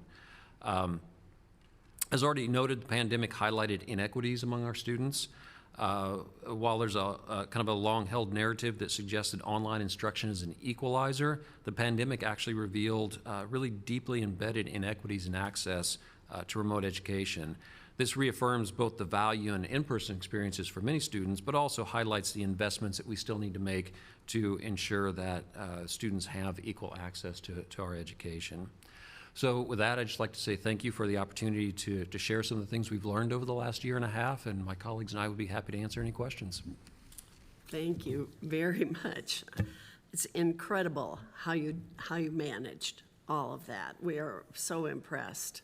Talk about a list of lemonades out of lemons. You've done a phenomenal job, and it's exciting to see how some of these things will stick around and be a part of operations as normal now. And I think we've learned a lot. So anybody that's been praying for patience and flexibility, all those things, you can stop praying for that now. You took a very hard situation and really made some great things come from it. So thank you very much.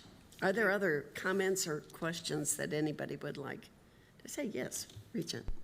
Hi, thanks for speaking with us all today. I just wanted to say I was really excited to hear about the success of the winter room sessions and just the number of students and the demographic of students we were able to support. And do you know what we might be doing in the future with these programs in terms of expanding services or course offerings or refining these programs? Sure, I can go ahead and speak to Iowa State. We already have the planning in place for this coming winter session. It will be, through Rachel's help in getting us coordinated and collaborating on an academic year calendar, it will be shorter than it was last year, but it will still be a long enough time to meet our Higher Ed Learning Commission requirements from a credit hour standpoint. But we're looking to develop our course list. We'll probably have around 50 courses again. Our associate deans in each of the colleges are determining which courses make the most sense. Like I said, we originally thought we would have more freshmen and sophomore taking some of these courses. But what we've found is it's really the juniors and seniors. So we're refining our list. We'll continue to offer that.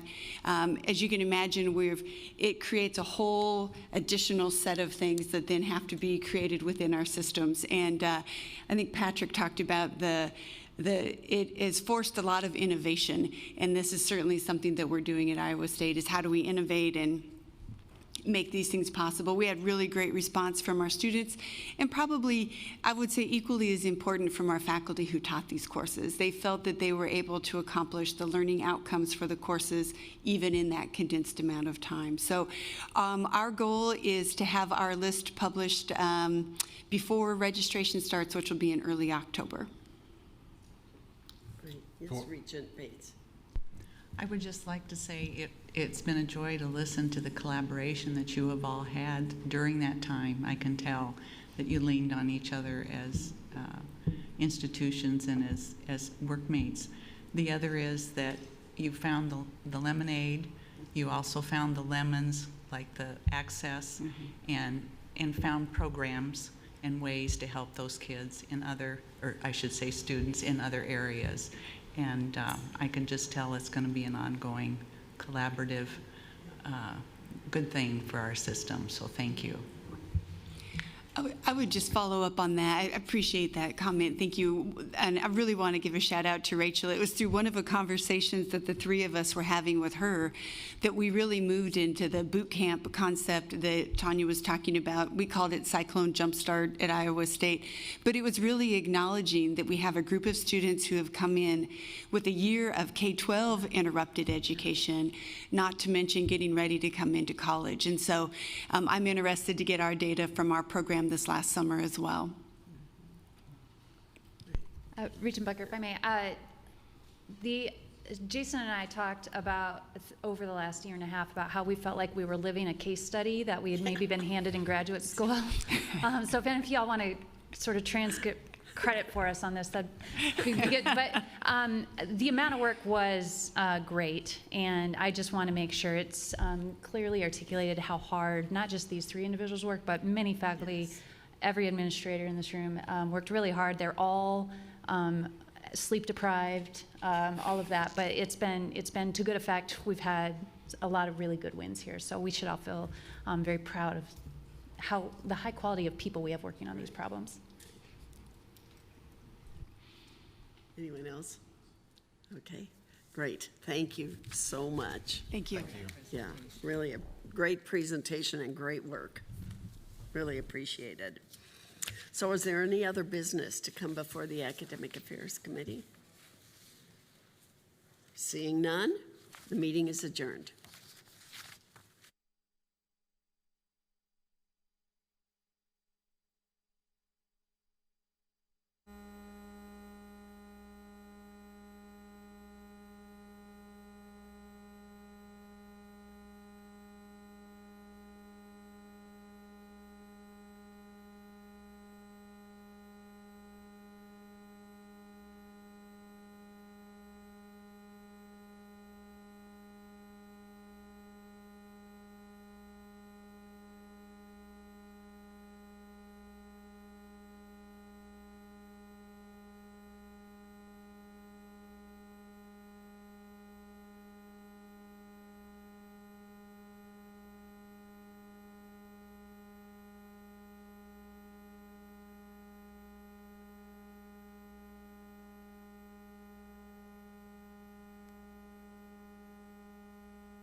Well, welcome to the meeting of the Investment and Finance Committee.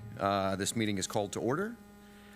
We have 3 agenda items. The first is the minutes of our June 3rd committee meeting. Are there any questions or edits that might need to be made to the minutes as written? Hearing none, the committee will consider them approved by general consent. Agenda item number 2 is the Investment and Cash Management Report for the quarter ended June 30th, 2021. And I believe we have Doug West. There's Doug. Hello. Hello. Hey. Well, thank you for joining us. And so you're welcome to begin your report. Perfect. And can everyone see the screen okay? Looks like it. Yes, we're good. Well, I will start as usual with a few comments on the market, and then we'll move into the different portfolios. But to start, if you think back to the second quarter and really the fiscal year end, towards the beginning of the second quarter calendar year, we really saw momentum start to pick up from a growth standpoint across the world. And if you look at GDP numbers across the globe, most developed countries were really looking towards pre-pandemic levels by maybe early to mid next year. Obviously, now as we sit here in the third quarter, there's some concern over some of those numbers slowing and some of the momentum fading. But again, in the second quarter, it was a very positive quarter overall from an economic standpoint. One thing that did change during the quarter was you saw interest rates fall. So we had been in a rising rate environment basically since the onset of the pandemic back in March, where you really saw the Fed step in, rates dropped off precipitously, the 10-year Treasury got to below 50 basis points, and then since then, steadily, you've seen an increase. This quarter, you saw those numbers start to come back a little bit. And then the other big shift during the quarter that we saw really in the month of June was that value, which had been outperforming growth for several months, basically since the vaccine announcements back in November of 2020, took a backseat to growth during the month of June. And so you really saw a little bit of a leadership change in the equity markets during that month. Inflation, we spoke about this at the last meeting, and this is still a concern amongst most market participants. But again, the common scenario here is that the inflation that we're seeing right now is transitory. You may see slightly higher inflation in the near term, but again, the really elevated inflation we're seeing right now is likely to not be a sustainable event. And then the last bullet point, again, the Delta variant is a concern weighing on a lot of market participants just in how it might impact economic growth. You are starting to see some of the credit card spending data come down from the levels that we had seen earlier in the year. Just shifting to the yield curve here, if you just focus on the 10-year Treasury, which is towards the bottom of the page, you can see that from March of this year to the end of the second quarter, that drop in yields that I was referring to earlier, and you can see it even further continuing into the month of July. And what this means is that as yields go down, bond prices go up. So when we look at fixed income returns, you can see that the 1-month period and the 3-month period, you see positive returns. And that was definitely not the case over the last year. You can see the fiscal year return, that 1-year number of negative 0.3%, really is a byproduct of the rising rate environment that we've seen. So we did manage a small gain here in the quarter for fixed income, but again, overall for the full fiscal year, it was a negative period. The one area of the market that did very well is towards the middle of the page under credit indices, and these are the below investment grade credit spaces, high yield and leverage loans. Both of them performed in the double digits for the trailing year, and again, for the quarter, had a very strong quarter. Looking at what the market is anticipating, I will again make the caveat here that people are notoriously bad at predicting interest rates. And if you look at the market, you'll see that in the past, generally speaking, the market has anticipated rising rates for some time now. But it is somewhat instructive to look that over the next several years here, where the market is believing rates, at least on the short end of the yield curve, to get up to about 1.5% by 2025. And again, you can see somewhat of a flattening of the yield curve at that point. From a Fed standpoint, looking at policy, we've been in a very accommodative stance for the last year plus, really to combat the pandemic. the Fed has started to acknowledge that we might be moving into a tightening phase here in the not too distant future. So at the Jackson Hole Summit, they announced or started to hint that potentially this year they might look at tapering their bond purchases. Again, as a reminder, they're purchasing $120 billion a month still in treasuries and mortgage-backed securities. So the first step in tightening would be that the Fed would start to taper those bond purchases, and then at a certain point may look to raise rates. Right now, the market's pricing in around a 50 or greater than 50% chance of a rate hike in December of 2022. Looking at the equity markets here on page 8, again, a very strong quarter, well above historical averages, and year to date, in the calendar year to date, up over 15% for the broad market. If you look at the trailing year and really the fiscal year end, you can see large caps were up over 40%, mid cap was up almost 50%, and then the small cap indices were up in the 50 to 60% range. So again, a remarkable year on the equity side of things. Really the one shift in trends that we did see in the month of June is really that shift towards growth from value. But overall, if you look at the trailing year, value did outperform and small caps outperformed during that time period. And really, post the vaccine announcement, as I mentioned earlier, cyclicals really had a large snapback. Again, with the economic reopening that we saw, a lot of the areas that got hurt the hardest at the onset of the pandemic really rallied and led the market after November. The other main thing to talk about on the equity front is earnings. And if you look at the earnings that we're seeing now this year, we're finally getting some stronger earnings growth out of larger companies in the U.S. If you look back at 2020 and 2019, you saw a deceleration in earnings, particularly in 2020. And really this year, the levels that we're seeing in the equity markets in terms of returns are really a byproduct of the strong earnings we're seeing in the U.S. market. If you look at the non-U.S. equity market, another strong quarter and a strong start to the year, and the trailing one-year period in the 30 to 40% range, depending on the indices you're looking at. But again, trailing the U.S. markets on a relative basis. A lot of that is due to the fact that U.S. earnings have been relatively stronger compared to some of the non-U.S. markets. One other thing that's a little bit of an overhang on the market right now is after being one of the strongest performing markets in 2020, China has really lagged in 2021. And looking at the overall market as a whole, looking at the non-U.S. markets, China does make up a pretty large percentage of that. So the lagging performance we're seeing out of China is certainly weighing on the non-U.S. index. Shifting to real estate, when we generated this report, it was still before the second quarter data came out for core open-end real estate. But just to give you an update, in 2020, there was a lot of concern after the pandemic set in of what was the real estate market going to look like in 2021.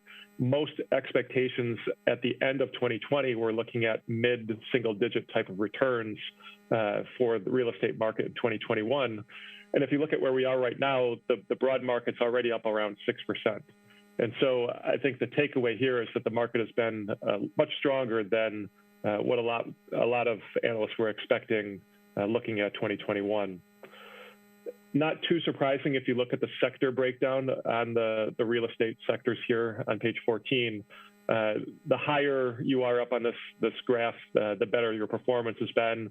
And on the horizontal axis here, you can see the transaction volume change on a year-over-year basis. And the takeaway here is that industrial continues to perform extremely well along with garden apartments, whereas central business district office and retail are not transacting very much at all. And then looking at retail in general, those are some of the poor performing areas of the market, and that's been the case for the last few years. Shifting to private equity, it's been a strong period for private equity, and really in 2020, you saw venture capital have a very strong close of the year. In 2021, we don't have final numbers yet, but what we are seeing is a continued growth and write-ups in a lot of different portfolios. Looking at private equity across the board relative to public markets, you continue to see strong performance on a relative basis. And on page 16, we just show the median and top quartile and bottom quartile funds relative to that public market. Again, on a pretty consistent basis, not only is the top quartile very consistently outperforming by a pretty wide margin, but the median fund as well outperforming the public market on a pretty consistent vintage year basis. And just to wrap up on the market, looking at the calendar year to date, this is just looking at the broad asset class returns. Again, to the left, you see the U.S. market led by small cap. To the far right, you're going to see bonds, which have trailed in that rising rate environment. And then in the middle, you can see non-U.S. equity and real estate, which have performed quite well on a half of a year basis. I'll stop just to see if there's any questions on the market environment before I jump into the report. Are there any questions? I appreciate your comment on the unpredictability of interest rates. I think it's important to make that comment when you've got a slide saying, you know, interest rates expected to rise. That's a very difficult thing to predict. We have very low confidence in those kind of predictions. But I think it's fair to say, which is about inflation. Inflation is also difficult to predict, but there are indicators that this inflation episode is likely to be transitory. Correct. That is the way that data is being at least perceived right now. Again, as you point out, data is changing all the time, and a lot of this is notoriously difficult to predict. But the base case right now is that it's transitory. Great. Well, if there are no questions, then please move on to the good news in the performance review. Absolutely. So I'll start with the operating portfolio here on page 19 for the University of Iowa. Again, here we're just looking at the asset allocation relative to the policy targets. You'll see that we're pretty much spot in line with those policy targets overall. Again, the operating portfolios are the portfolios that have the most assets in more riskless areas of the market and risk areas of the market like equities that have a much lower allocation overall. If you look at the performance, very strong performance, these portfolios are really targeted towards a 3% long-term return. You can see for the quarter up over 2%, outperforming the benchmark, and for the trailing year up over 6%, again, outperforming the benchmark. So really a byproduct of both the strong equity markets that we've seen and in the fixed income portfolio, very advantageous allocations to those senior secured loan and high yield parts of the market that performed quite well over the trailing year. And similarly, the Iowa State portfolio, if you look at the operating portfolio relative to the policy targets, very close to in line with those targets overall. And again, on a relative basis, a very strong quarter, up over 2% again, net of all fees. And then you can see for the trailing year and beyond, significantly outperforming those goal return of around 3% and outperforming the policy index. Shifting to the intermediate portfolio, here we're looking at a slightly higher return target. So you can see that there is a little bit more allocated towards equities in this portfolio. Relative to that policy target, again, very close to in line with the policy targets. And looking at performance, again, here you can see with the additional allocation towards equities, a stronger return for the quarter, as you would expect, given how well the equity markets performed, over 3% relative to the benchmark, and outperforming for the quarter. Again, for that fiscal year period, over 12% return and a pretty sizable outperformance relative to the policy index. Again, really driven by strong performance in the fixed income market. And lastly, shifting to the endowments, first starting with the University of Iowa on page 25. And again, here, this is a longer-term portfolio with a higher return target.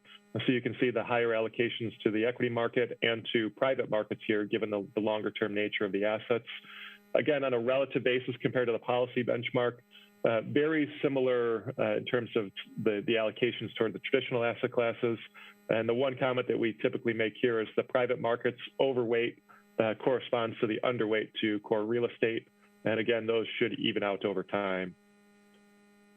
And as you'd expect, the quarter return is quite strong given the allocation. The one note I would make here is that private markets allocation of close to 30% was still not valued as of June 30th at the time of reporting. So we would expect returns to accelerate even from what you're seeing on this page. once those numbers do come in. But for the fiscal year, again, close to a 30% return net of fees for the year. Very strong performance, both on an absolute and relative basis.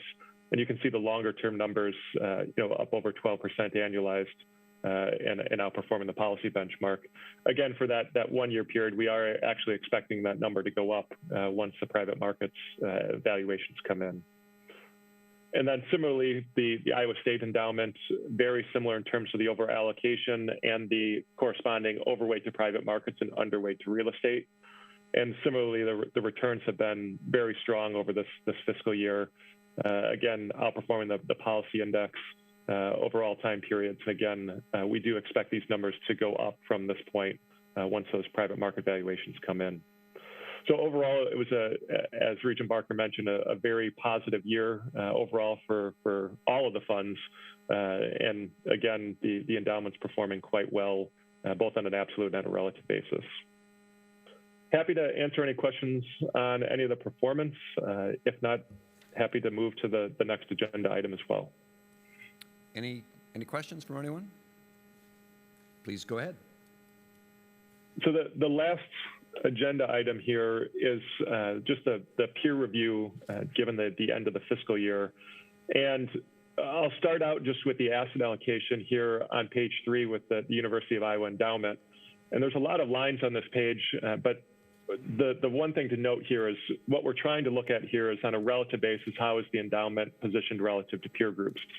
We've got 2 different peer groups here. One is NACUBO, which I think everyone is familiar with. Both a peer universe and the entire NACUBO data set. And then we have an investment metrics universe, which is a universe made up of higher ed endowments and foundations. So you can see the various peer groups on this page.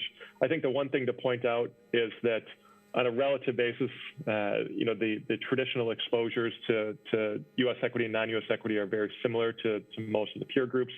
Do have a slightly larger allocation to fixed income, a slightly higher allocation to private equity, and a lower allocation to marketable alternatives, which are mostly comprised of hedge funds for that peer group. And again, the endowment has a 0% weighting there. Similarly, the Iowa State endowment, the asset allocation is very similar. And again, relative to peer groups, the trends are more or less identical to what I just pointed out on the prior page. So from an asset allocation standpoint, that gives you a sense of how the endowments are positioned relative to peers. For performance purposes, the NACUBO peer group is always on a trailing year basis. So this comparison is actually as of the prior fiscal year. So somewhat less timely than the next peer group that we're looking at. But what we do like to look at here is just on a longer term time basis, how is the endowment looking relative to these peer groups in the NACUBO data set. You can see over the longer time periods here, not only is it outperforming the peer group, it's outperforming all institutions. And not only that, it's actually outperforming the top quartile of all institutions. So the long-term performance here is extremely strong, again, both on an absolute basis and relative to the peer group. And similarly, the Iowa State endowment, very similar performance here. And again, if you look at those 5-year and 10-year numbers, you can see that, again, not only is it outperforming the peer group, the all institutions median, but also the all institutions top quartile. Basically, the endowments are performing quite well on a relative basis compared to this peer group. And then on a more recent basis here, looking at the investment metrics peer group, again, here you're looking at relative to around 200 other peers. And this is as of the end of this fiscal year, so the end of June 30th, 2021. A very similar story here, looking at it on a relative basis. You can see for the trailing year, right around the top quartile. Again, I would expect these numbers to go up as the private markets valuations come in. And then looking at the longer term 5-10 year numbers, you can see healthy returns relative to the peer group, almost top decile on a comparative basis. And then similarly, the Iowa State endowment performance is on page 8 here. Again, if you look at the returns over the long-term top quartile, if not close to top decile performance. So again, very good news overall for the fiscal year. It was a great year overall, both on an absolute basis and then again, relative to peers, a very strong year. happy to answer any questions that anybody might have. Doug, as you look at the markets, look at our situation, is there anything that would cause you to recommend that we rethink our asset allocations in any way? Not at this time. You know, as the committee knows, this is something we look at on an ongoing basis. We would certainly be proactive in terms of any recommendations, but as you know, when we construct these asset allocations, we try to construct it looking at a variety of different economic scenarios, a lot of different market scenarios, and we feel comfortable given the current positioning. Good. Any other questions? All right. Well, thank you. Thank you very much. Great report. We're really happy things are going so well. Is there any other business to come before this committee? If not, the Investment and Finance Committee is now adjourned.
2021 will come to order. I will begin by calling the roll. Regent Dunkel. Here. Regent Barker. Here. Regent Crow. Here. Regent Rouse. Here. Regent Dokovich. Here. Regent Bates. Here. Regent Lindemeyer. Here. Regent Budkert. Here.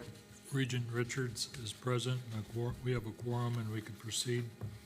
At this time, I'd like to turn the meeting over to Regent Dunkel, who will run the Audit and Compliance Committee meeting.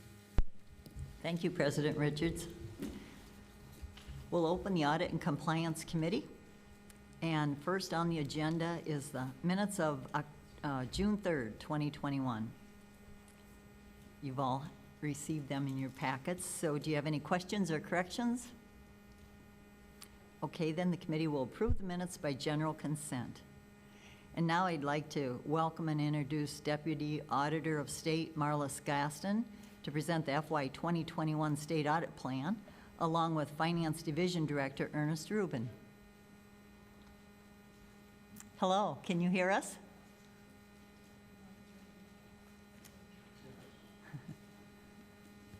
Yes? Marlis, can you hear us? You're on mute. We can't seem to unmute it. Yeah. Oh, we got you now. You just did. Oh, okay. You're good. Okay. All right. And can you guys see us? Yes, we can. Okay. All right. We can't see you, but that's okay. Okay. You know, So all right. Well, I've just introduced the two of you, so go ahead. And Right. if you go ahead with the state audit plan, that'd be great. Okay, so first up then is the audit plan for the fiscal 21 audit of the Regents institutions. And there are some slides, and I don't know if you can see them, but the slide 2 kind of starts laying out our anticipated approach for the fiscal 21 years. Similar to prior years, we plan to perform what we call a full scope audit of the three. Yes. We aren't seeing your slides here yet. Okay, I sent those to Renee, so I was thinking. Here we go. Okay, we're in business. Go ahead. Okay, perfect. We're on slide 2. So, and as I was saying, similar to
and we also test those. So, we review the controls, we make inquiries about what controls are in place, but then we go into the records and we make sure that what we're being told the controls are actually the controls that are in place and that they're working effectively.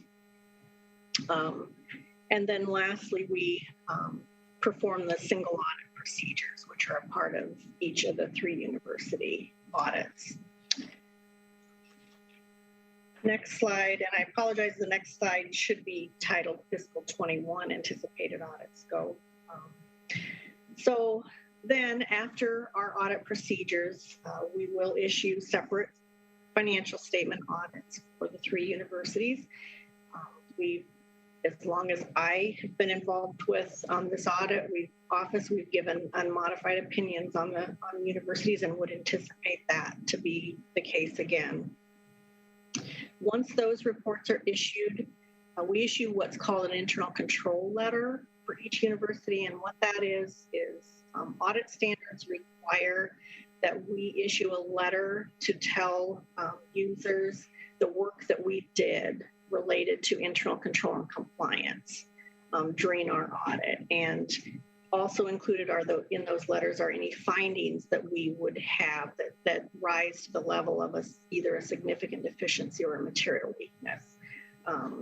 In the past, at least in the recent past, we've not had findings in those internal control letters.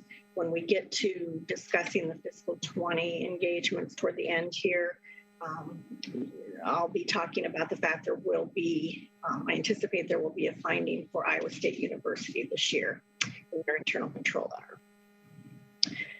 And then after that, we issue what we call reports of recommendations, and those reports incorporate any findings that we would have reported in the internal control letters. And then if there's anything else that we find that maybe didn't rise to the level of having to be reported in that internal control letter, but it's still something that we feel that we want to communicate, then we'll include that in the report of recommendations. And again, for the 3 universities, we haven't, at least in recent history, had findings in those reports. And then once those reports are all issued, we issue the statewide single audit report, which includes the federal dollars that each university and all state agencies spent. So that's the universities. And then the next slide, the 3 smaller Regents institutions, we don't do a full scope, we do more of a limited scope. They're pretty small entities, but we do look at internal controls. We do review some compliance, and if they do receive and spend federal funding, we spend some time from a single audit standpoint. And then those entities each get a report of recommendations then at the end of the year when we're done with our work there. And I believe the last couple years we haven't had, we may have had a finding on death in the past and Braille and sight saving a couple times, but I wouldn't anticipate anything significant from that. So slide 5, this just kind of breaks down for you for each of the 3 universities, the areas of an audit and at least when we start out, our plan for what we'll probably be spending our time on percentage-wise. So in planning and looking at revenues, expenses, our reporting, our single audit, our IT work, that kind of thing. These percentages don't usually vary a whole lot year to year. Probably the largest thing that would vary would be the single audit. And that just is driven entirely by which programs are selected and required to be tested as major federal programs during a year. So in a year that student financial aid, for example, is a major program, those percentages tend to go up, which fiscal 21 is not a year that we'll be looking at student financial aid from a major program standpoint. That's on a 3-year cycle. Okay. Slide 6, we always like to kind of show you the timeline of our audit work, and each of the universities is, U of I is in black there, ISU in red, and UNI in purple. Not a lot usually changes on this slide year to year. This year, probably the most significant change. You'll notice on the interim line, so interim is work that we do on the university audits prior to the fiscal year even ending. So prior to July 1 of 2021, we would typically do what we call some interim work on the 3 universities to sort of get a head start on those audits, because the way our staffing works and that type of thing, it helps to get a jump on that because we only have, until December to get that information issued. So, but you'll notice for Iowa State, we did not accomplish any interim hours prior to July 1 this year, and that is entirely due to the additional time that it took with all of the issues going on with Iowa State. We didn't have, we were working on the 20 and we didn't have the hours to get started on 21. So that's usually about 750 hours that we spend in May and June on interim for Iowa State that is actually going to get pushed into, we're going to have to try to accomplish those hours in the July to December timeframe as opposed to having those 2 additional months, which is going to be a challenge for our office, but we will do everything we can on our end to get that work accomplished. The other 2 things on this slide, we do know who the managers and in charges are on the 3 universities. Some changes there. The managers will all remain the same for the fiscal 21 engagement. The in charge for U of I will be Jesse Harthen again. Jesse lives in that area and he has been in charge for that engagement for a few years now. He's pretty strong on the university and knowledge and how that works. On the Iowa State University, Brandon Vogel will in charge this year. He's taking over for Ashley Mosier. And Brandon is he's a senior 2 in our office, so he's the highest level of in charge that we have. He's been with us a lot of years, and he's very strong in knowledge. In fact, he helped a lot with the wrap up of the fiscal 20 engagement, and he picked up quick on the workday aspects, and so I think he's going to be a real asset to the Iowa State engagement as well.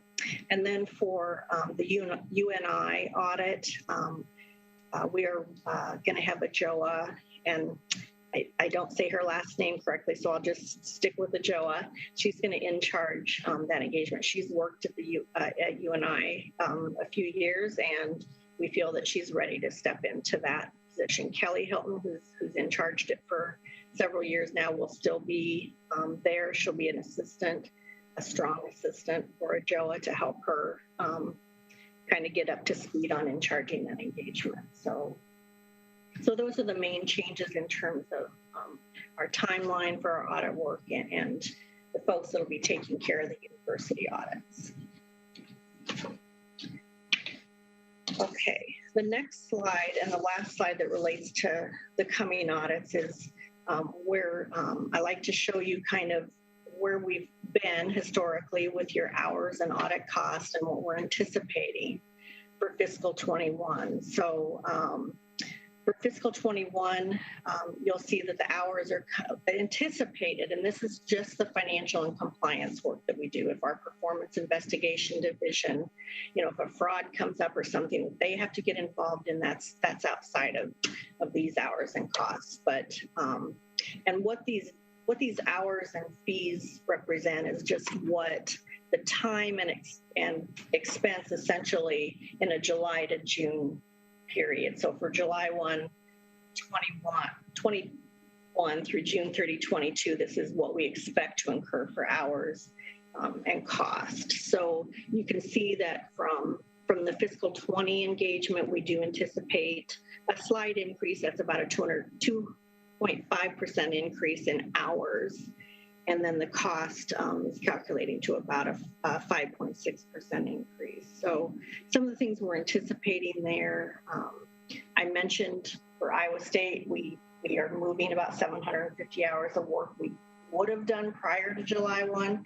We're moving that to the after July 1 period. So that makes up a pretty significant portion of that increase in hours. Other things we're anticipating, we have the CARES funds that we're going to have to take a look at, probably be a major program. It's a new program, so we're going to have to spend some additional time auditing that. So those are the 2 main things that are really impacting that increase. Questions from any of you on the upcoming audits? Anyone have any questions? Just to be clear, Marlis, the challenges at Iowa State were around the workday program. They were. There was a combination. First of all, I think they had some turnover of some pretty key staff in their financial area. That was one. And then secondly was just the implementation of Workday and all that entailed. And I mean, I can't get into specifics, but it certainly did impact it, obviously. So. I understand that. I've been through a couple of computer conversions, and it's, you know, you're along for the ride when you're in the middle of it. So thanks for your work with that. That's right. And they honestly did a great job. They, you know, I wouldn't have wanted to have been in their shoes. I will say that, because it was a huge change, and coupled with, you know, having newer folks in some of those positions, it was kind of a perfect storm. But I think they did a great job, and in the end, what we have is a really good product. You know, we're going to be able to give. In fact, I've signed the opinion on the Iowa State engagement. We have not given it to the university yet because we are still waiting for an attorney letter, and I believe one other small piece from one of the foundation auditors. But otherwise, we're ready to give an opinion and get that one issued kind of behind us. So. Okay, well, that's the plan then, to weather through that. Another question I have is about with the shortage of staff in most businesses in Iowa. Can you just give us kind of an update on where you're at with your office, the staff? Yep, absolutely. We, like everyone, we are short-staffed. We have postings out there continually, and are doing interviews if we have anyone apply. But we are having to manage our workload with what we have, and what that means. Partly, what that means for us is there's you know, some work that we may have to push some of our local audit work a little later in the year so that we can accomplish what we need to do to issue the universities and the state's annual financial report that hopefully we'll be able to issue in December this year. But we also, you know, we get a lot of requests from local entities to perform their audit. It seems like those requests have gone up this year, probably because private CPA firms are also struggling with staffing issues. And we've had to turn down several of those. We've had to reply that we just cannot fit you in. If they can't find a private firm to do it, obviously, you know, we don't have a choice. We have to do it. But then those are the ones that definitely get pushed back into the spring and later to get done. So, and some of the other things that our office does that we're responsible for doing, we just have, besides auditing, you know, we just have to manage our time, and we make it happen, and we'll make it happen again this year. Some of those other responsibilities we may not be able to focus as much time on, so that we can meet our deadlines for our audits. So it's a challenge, I will say, but. It certainly is. Are there any questions from board members? Okay, you can continue. Okay, so then last is just one slide that kind of going to walk us through the fiscal 20 a little bit. So we have already issued financial statement reports for University of Northern Iowa and for SUI. We issued unmodified opinions on those financial statements. Excuse me. And as I mentioned, we're very close to being able to issue the Iowa State financial statements for fiscal year 20. And as I said before, we're giving an unmodified opinion on that one as well. And that was no small feat for the folks involved in putting those financials together at Iowa State because of working through Workday and such. But what we came out with, I think, was a product that we could test the information and we could rely on that information. So I think that's good news. We have already issued the letters on internal control that I talked about earlier. We've issued those for both the University of Iowa and University of Northern Iowa. We didn't have any findings reported in those two internal control letters. Once Iowa State's report is issued, we will be able to issue the internal control letter for Iowa State. And as I mentioned earlier, I anticipate we'll have an internal control finding. Standards require that if during our audit we find misstatements, we find things that are not stated correctly and they're material enough that they need to be corrected, that there's a breakdown in an internal control system at an entity if information can get to their financial statements and in error, okay? So we do have that case with Iowa State. So I will anticipate that we'll have to have a finding on internal control and over the information flowing from the new information system. And then once we have that letter issued, we'll be able to focus on, and hopefully the state's CAFR will get issued very shortly. We're pretty close to being ready to give an opinion on that one as well.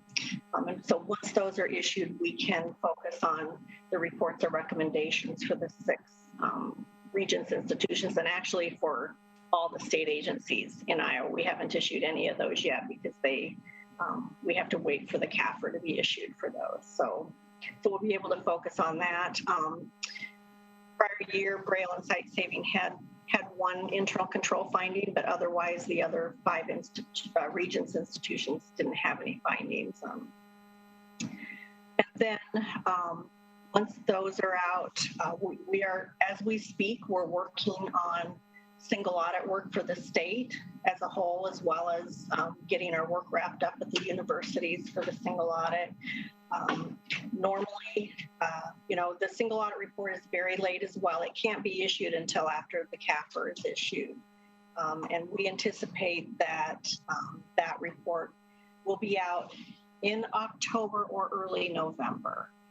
Just again with timing of trying to get through everything. So we have some work to wrap up, as you can expect on Iowa State's portion of the single audit as well. So, but hopefully we'll get those issued, and we look forward to a little bit better year in terms of timeliness and hoping we can all get that work so we can issue those reports by the deadlines this year. So, do any of you have questions on the 20 engagements? Okay. Any questions? No questions here, Marlis. Okay. Thanks for your work. Oh, thank you. And thank you for the opportunity to just meet with the board and discuss the reports and our work, and we appreciate it. So. All right. Okay, we'll go on to the rest of our meeting, and if you want to stay on or drop off, that's fine. Okay. All right. Thank you all. Mm-hmm. Next, I'll recognize Chief Audit Executive Deb Johnston to present the FY 2021 audit progress and FY 2022 internal audit plans. Thank you so much for letting me visit with you today about the progress that we've made on our audit plan for fiscal year 2021. I don't know how many times people can say this, but we were in the middle of a pandemic.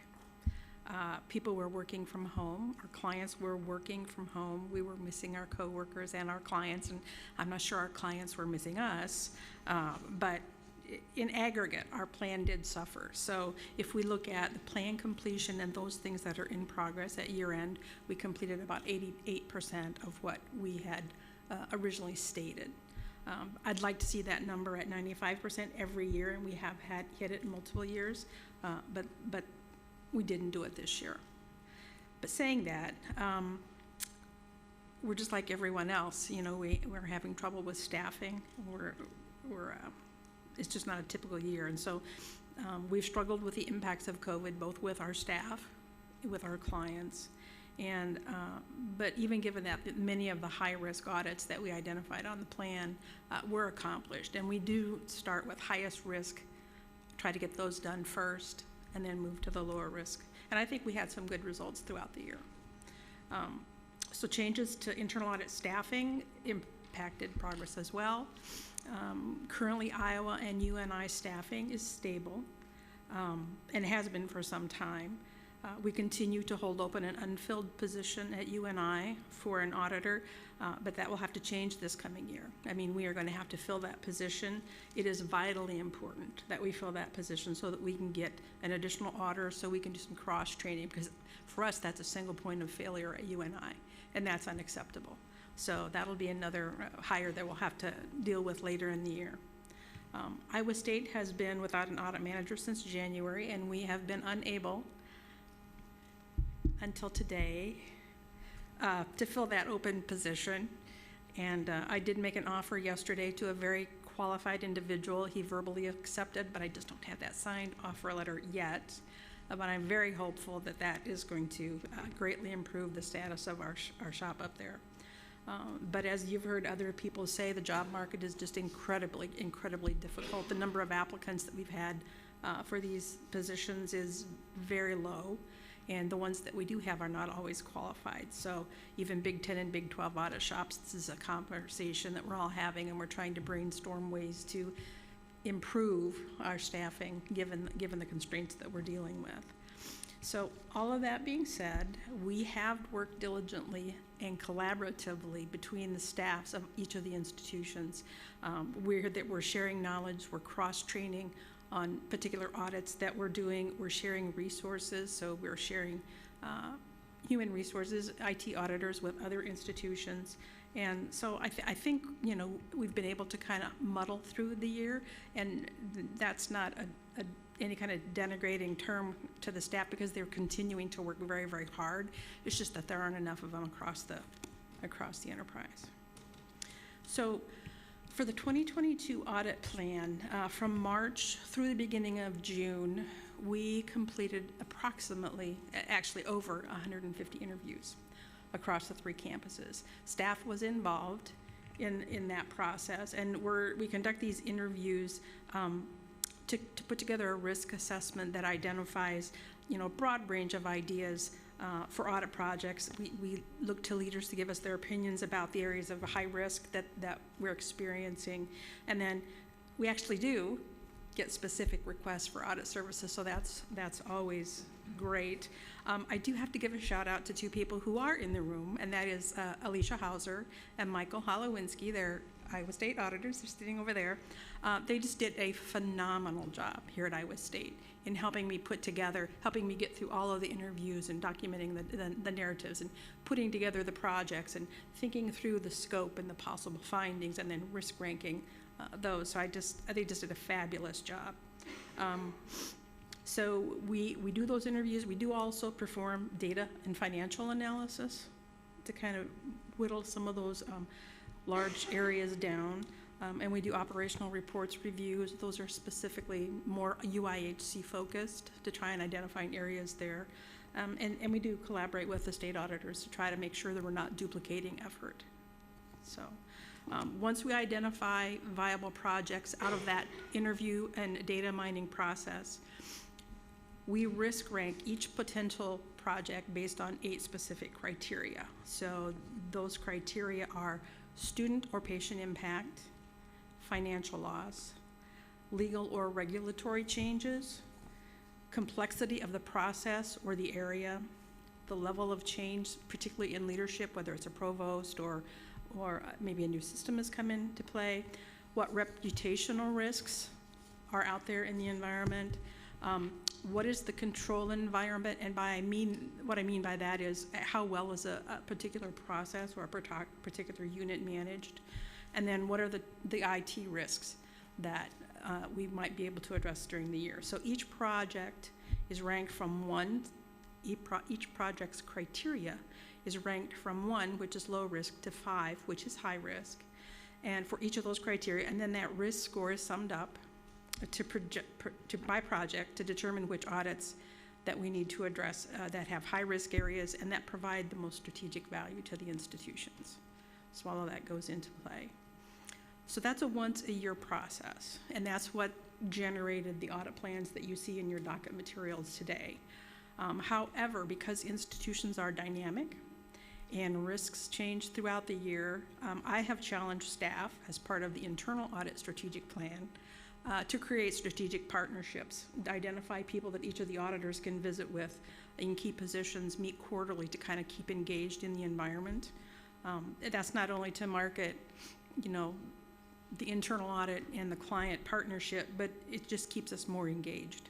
And so we have the opportunity then to act as consultants and not just auditors. So this allows us to be more agile and add more value for the institution by adding areas or auditing areas of increased risk throughout the year. Does anyone have any questions about how the plans are built and the progress? Nope. Okay. The next thing I want to just briefly talk about, I know that we're later in the afternoon and there's just a number of audits on your docket that I'd be happy to try and answer any questions that you may have. I'm just going to talk real briefly about 2 of them. One of them is the controlled substance audit that we put in the plan. And this was actually a request from the chief pharmacy officer. He said, Deb, geez, we have not looked at controlled substances for several years. I think it's probably time that we go back and look. And so we did, and they are the internal controls with controlled substances is very strong across the board, but we did find some things. And the primary thing, I think the most important thing that we found is in the Iowa River Landing Pharmacy. And it relates to waste monitoring and tracking as well. They still have manual processes, and I think those manual processes were there when they were much smaller. The business was smaller, but the patient volume has grown. You know, prescriptions have just exploded, and so now they're stuck with this manual process. And we would like to see them move to some type of automation, something that is very similar to what the hospital has. So that is the plan, that they're going to put together a financial kind of component for this, because it includes investment in some equipment to do that. And they might have to even change the physical space of that building. So those are the first 2 findings. The third finding here is blue site monitoring software. So again, if we have those manual processes, that information is not available in the system that can readily be reported on. And we use that software to reduce or to identify diversion that may be happening and identify how that the controlled substances are being used. We also talked to pharmacy about optimizing the Omnicell cabinets that are in the various areas, in the inpatient areas and the procedural areas. And so they are going to create a utilization review process for drugs that can be added to those cabinets where it's appropriate. So I think that's a positive step. We did have a finding related to counting the inventory and recording those variances. And I think this is just a re-education of staff. As we talked to various staff who were doing these processes, not everyone was doing the same thing. And so they've committed to re-educating staff for the proper use of that controlled substances monitoring system. Receiving and inventorying. So this is where reviewing current practices and workflow about where are we receiving and where are we inventorying. I think we saw when we were doing the observations that they were doing part of this in the controlled substances vault, which is not the intent of that area. They have a workroom that they should be doing that in. So that's something that they're going to address. And then the last thing that we found in this particular audit related to access to the pharmacy in the children's narcotics room. And so as we've seen in other audits, it's kind of a broadband access to all pharmacy people. And so we've requested that they limit that to people who are just working in that area to kind of mitigate that risk. Okay. Any questions on pharmacy? The second audit I just want to touch briefly on is we completed an ISU workday security audit.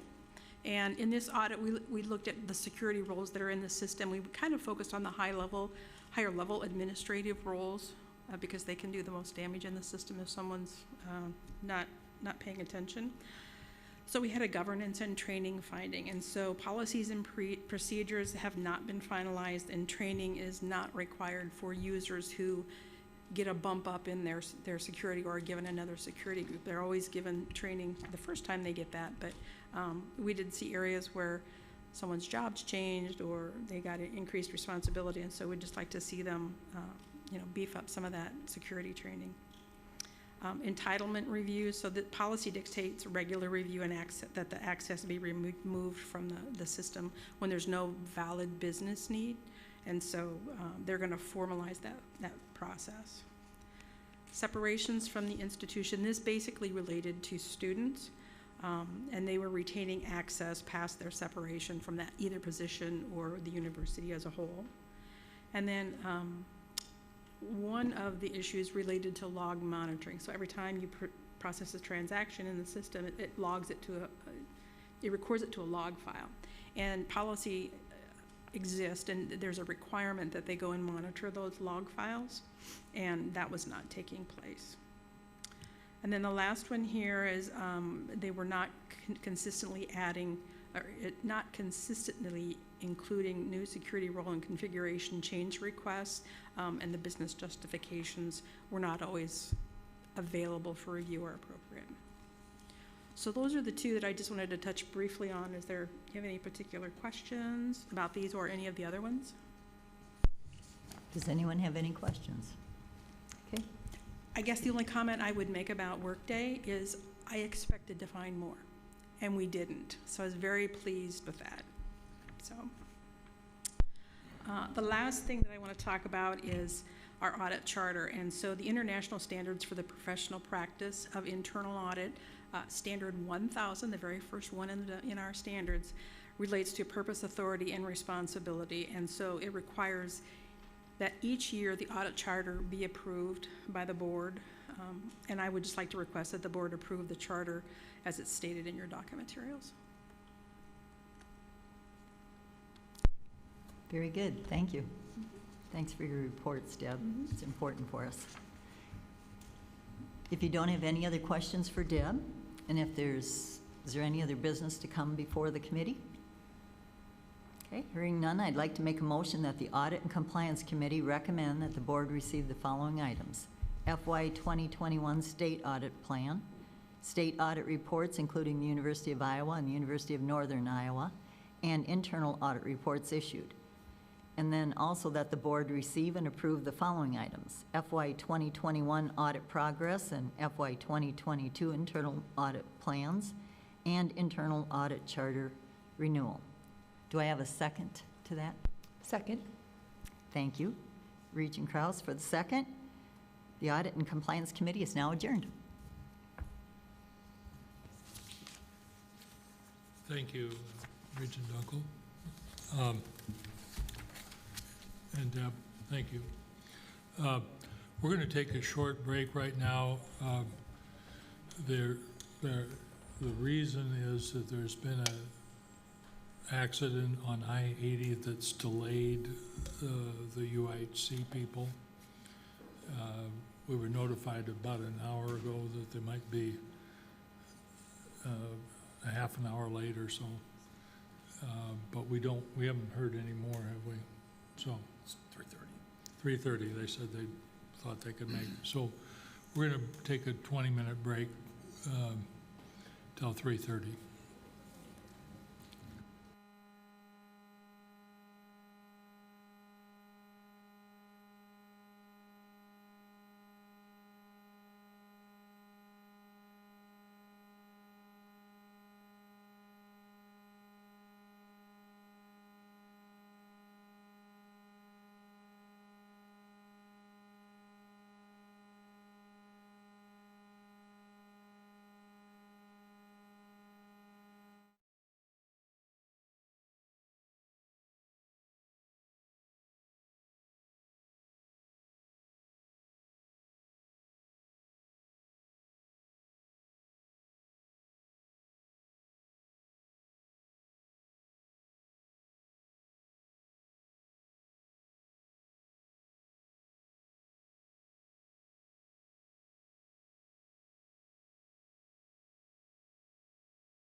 This are here.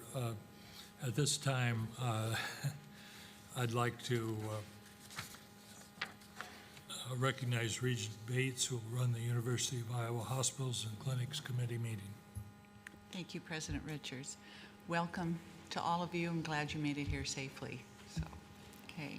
Our first item is approval of the minutes from June 3rd, 2021 meeting. Are there any questions or corrections to those minutes?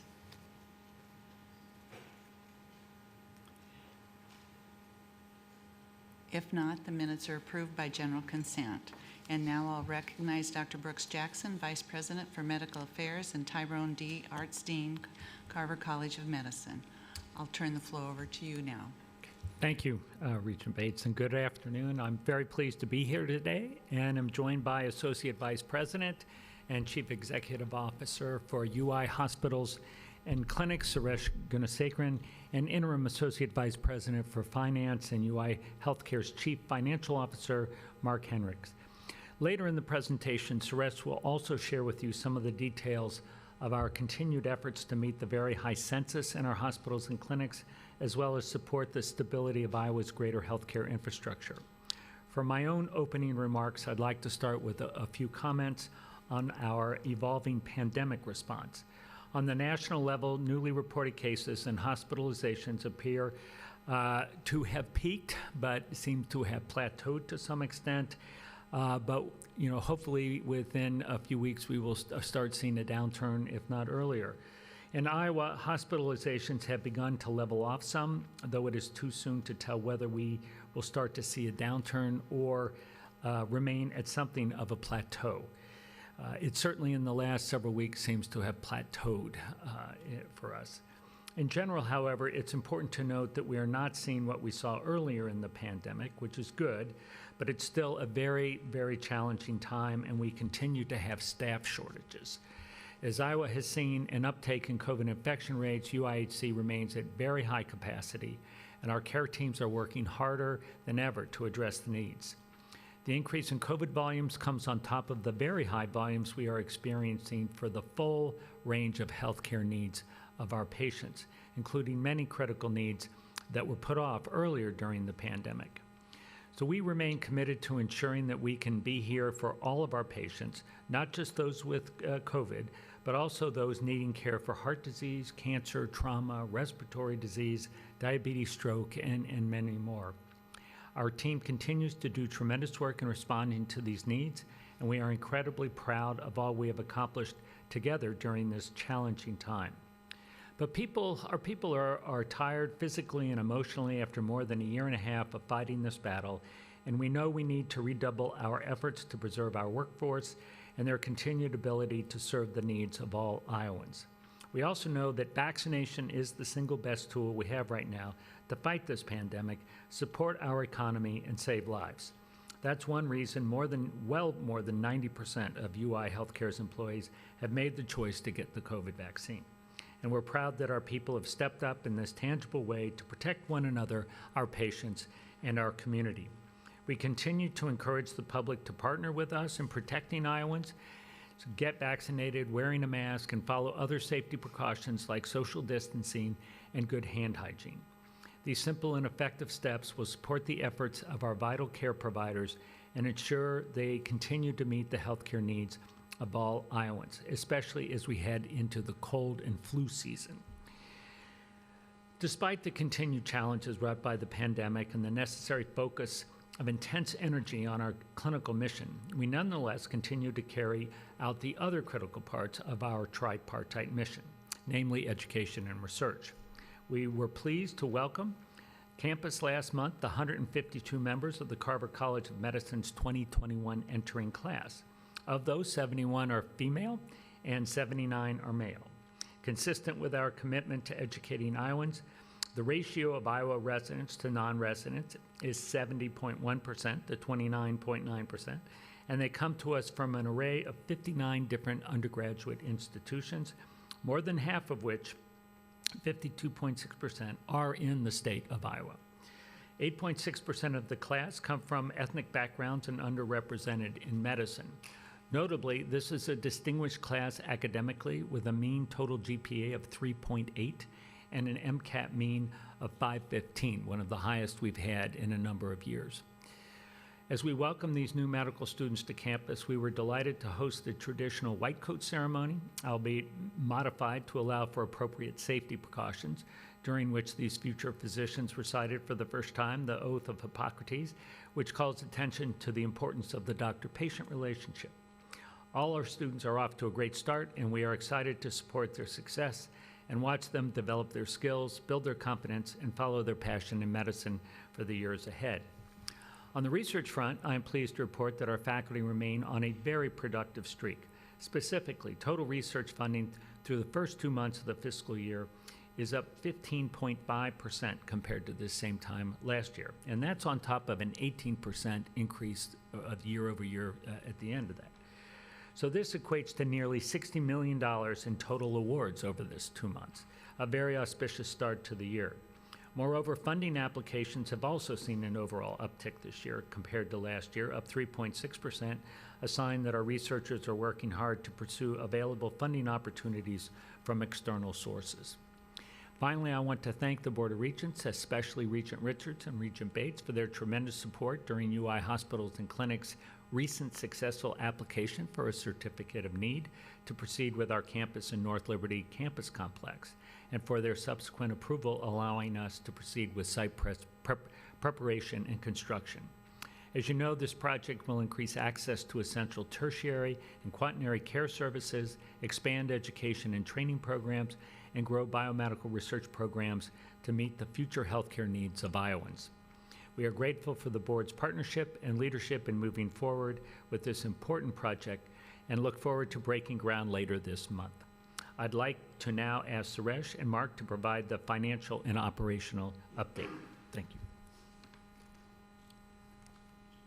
So back at the last meeting in June, we shared the positive financial results we were experiencing despite the pandemic. And so I'll just kind of share where we've landed for the end of the fiscal year and then kind of where we are 1 month into the new fiscal year.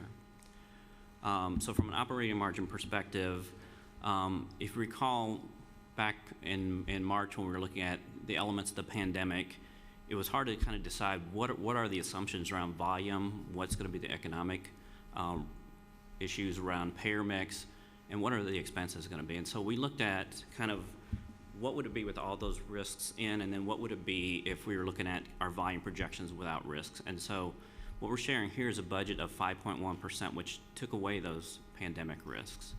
And so it's quite amazing. We got to a margin of 5.9%. We beat that non-risk adjusted budget. That seems kind of easy, but there was so many activities, and Suresh will talk about some of that as well, that had to go into, from a management perspective, from a staff perspective, working together to make that happen. I'll just point out a few things. So on this, you can see kind of the volume change year over year, kind of another indication of how unique of a year it was. So we actually saw inpatient discharges go down, which is very unusual for the trend we've been seeing, but we were fuller than ever. Acuity went way up, patient days were up 3.7%, and you can also see clinic visits with the ILI influenza-like illness. Clinic opened, which is a completely new clinic opening within the pandemic. That drove clinic visits up 31%. So all very unique activity. From a revenue perspective, that put us 3%. That activity put us 3% above budget. Also very thankful with the HSS CARES funding dollars driving some of that as well. So that's about $35 million.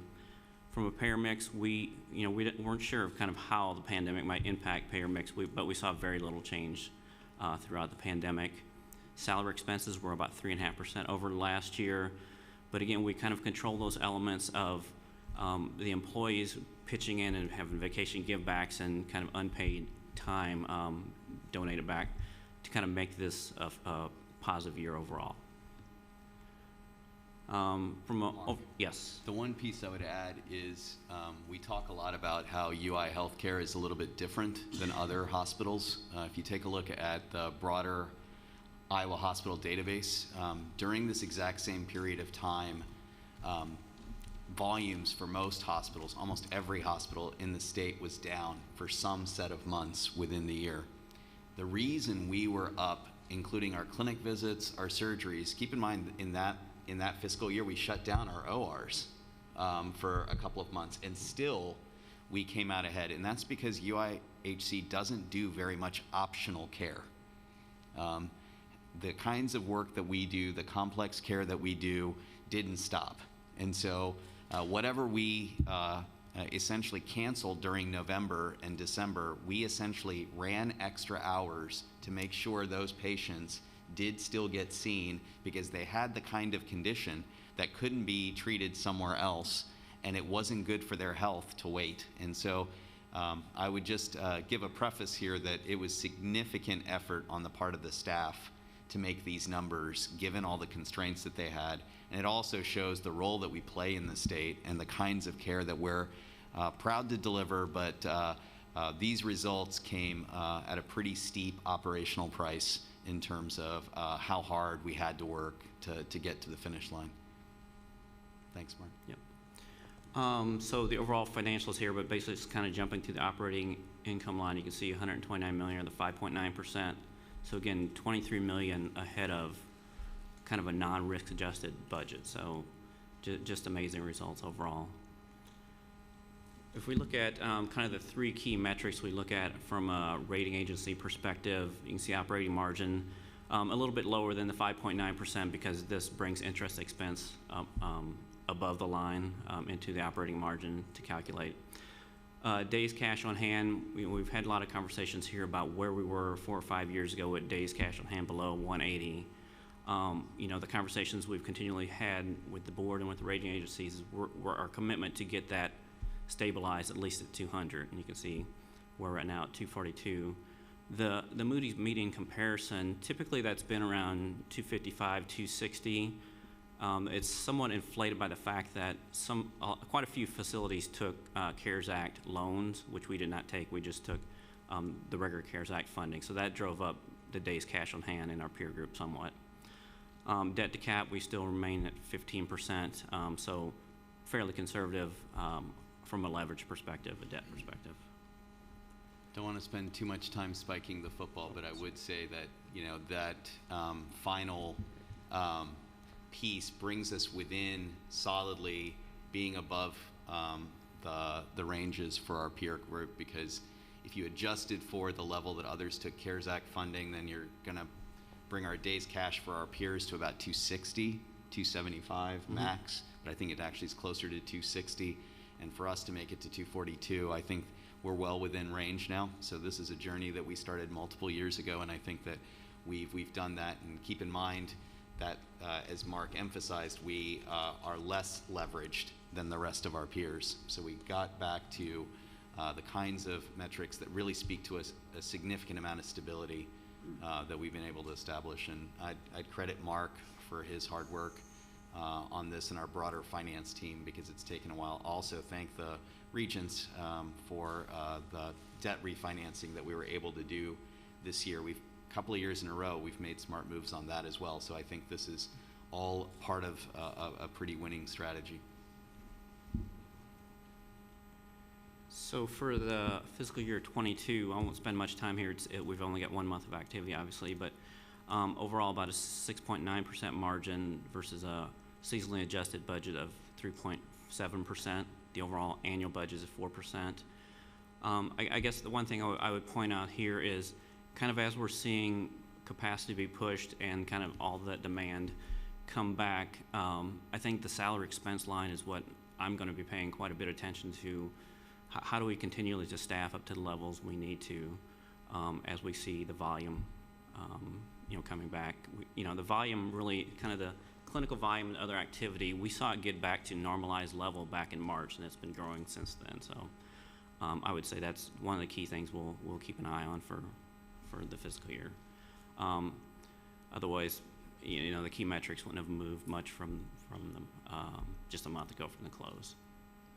But overall, good results for the first month, and again, I can't overemphasize, it looks kind of easy from above the water, but all the activity below the water to make that 5.9% happen was quite amazing. Thanks, Mark.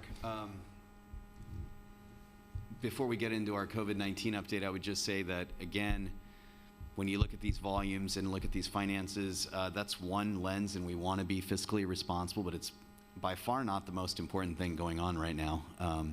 For us, by far, the most important thing going on is the preservation of our clinical workforce, who's into its full second year of the pandemic, working as hard as any group of healthcare workers have had to work for a facility that doesn't get to transfer out any of its patients that it doesn't get to take care of and only takes all the transfers in.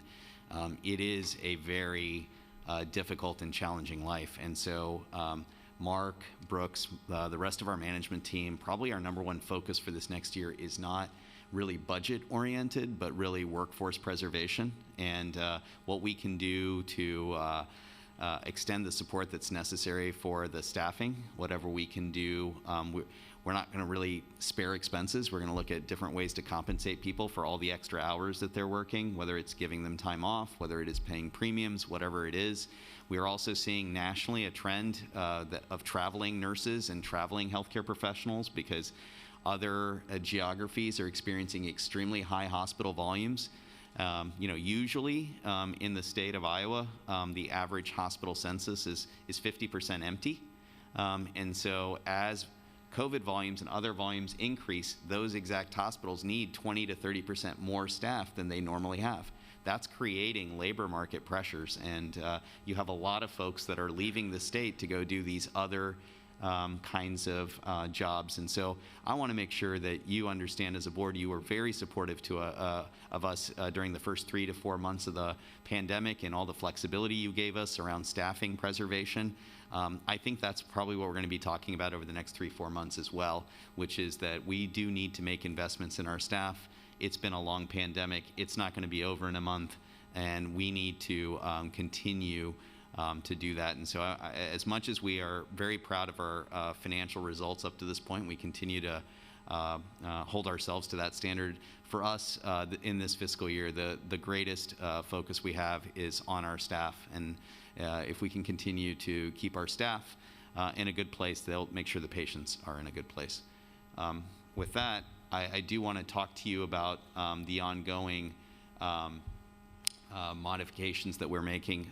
It is simply a report to make sure that you are aware that what we're seeing at UI Healthcare is not a return to normal operations, and in fact, we have pretty significant modified operations and are rather concerned about what this is going to mean going into the winter. So last year, one of the saving graces, if you want to call it a saving grace, was that the pandemic was depressing healthcare demand, and so people were putting off care. So during various different COVID peaks, the hospital was otherwise empty for certain types of care. That's not the case right now. We're full for all types of care, and on top of it, we are seeing these COVID volumes. Right now, where we're seeing the greatest push for us is actually local. It's not the transfers. We actually have a significant walk-in volume and urgent care volume with larger number of patients coming in for testing. And so we continue to staff for a surge, and we continue to modify our visitor restrictions. We continue to modify our safety standards to kind of do this. But the order of the day is being at the ready. And so we have a lot of staff cross-trained and ready to open additional ICU beds if we need it. We started our plans today to move staff from various different clinics to our COVID clinic environment to do that. We are recruiting additional providers, as you know, for our telehealth program that manages COVID patients at home instead of outside in the hospital. All of this is being ramped back up and is a significant resource investment.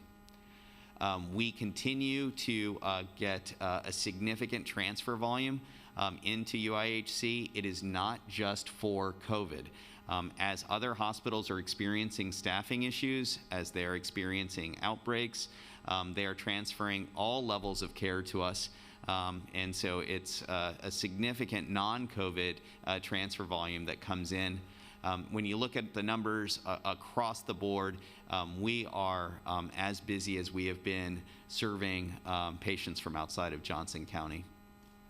If you take a look at our transfer volume, You can see that admissions per week that are coming from transfers continues to bump back up. It has not bumped back up to December of 2019, which shows you that before the pandemic, we were serving more of Iowans than during the pandemic.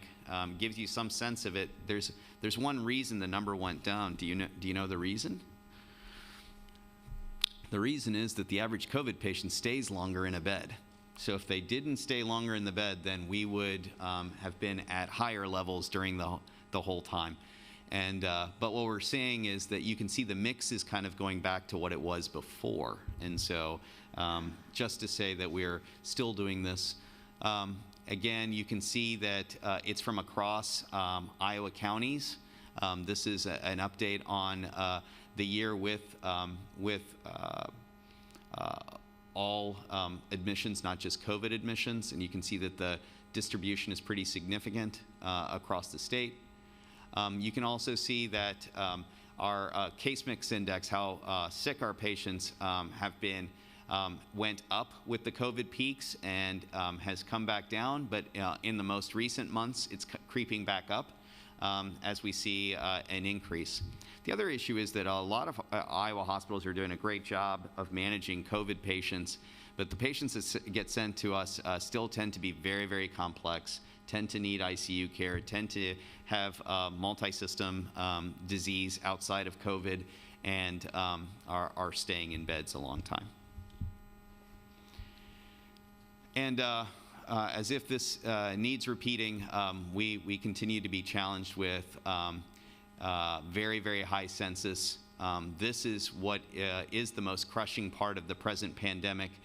We talked about our high census issues prior to the pandemic, and now census is higher than at the period that we've ever experienced. So what we're talking about now is on a regular basis, 95, 96, 97% occupancy. And what that means is for every patient getting discharged today, we've got more than one patient waiting on that bed. And most often, unlike other hospitals, those patients aren't waiting just in our own OR or in our own ER. They're waiting in other Iowa hospitals, waiting to be transported in for that bed. And so we are very, very tight on beds. The challenging part and why Brooks's comments around vaccination and community-based COVID management is really right now what is pushing us over to the top is the COVID patients. The census is plateaued, but having 40 beds tied up with COVID patients that all stay longer and need much more significant care is really stressing the system. Similarly, the emergency department transfers are also back to pre-pandemic levels. This is an indication of non-COVID patients that are needing to be transferred to the U. Similarly, our admission rate is also inside of the ER into the floors is also higher than it was before. So we continue to take the brunt of this today with some optimism. We are continuing to work on our emergency room efficiency. We're continuing to open temporary spaces like the OR recovery areas where we can handle overflow patients. We are working with hospitals across the state to make sure that our transfer processes are as efficient as they can be.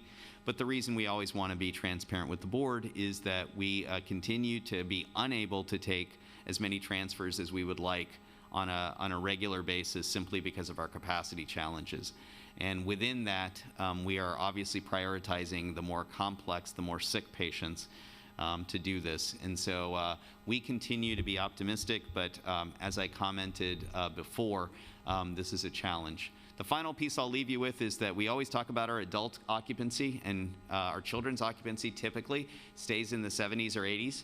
And I get two questions usually. Why can't you use the children's hospital to take care of adult patients? And the reason is it was designed for children. But even then, we do take care of adolescents and young adults in the children's hospital. But now the children's hospital has its own crisis. Its occupancy, to update it past the August data that's presented here into September, is it's into the 90s now.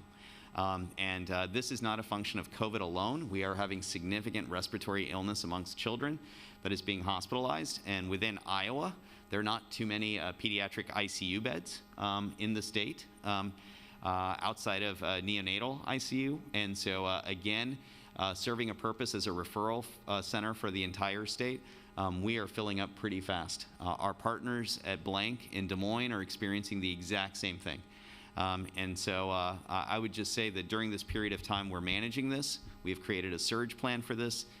We are adding additional staffing, but we are very concerned that we're already at this level of occupancy and it's only September. By the time we get to November and December, we anticipate that it will be exciting.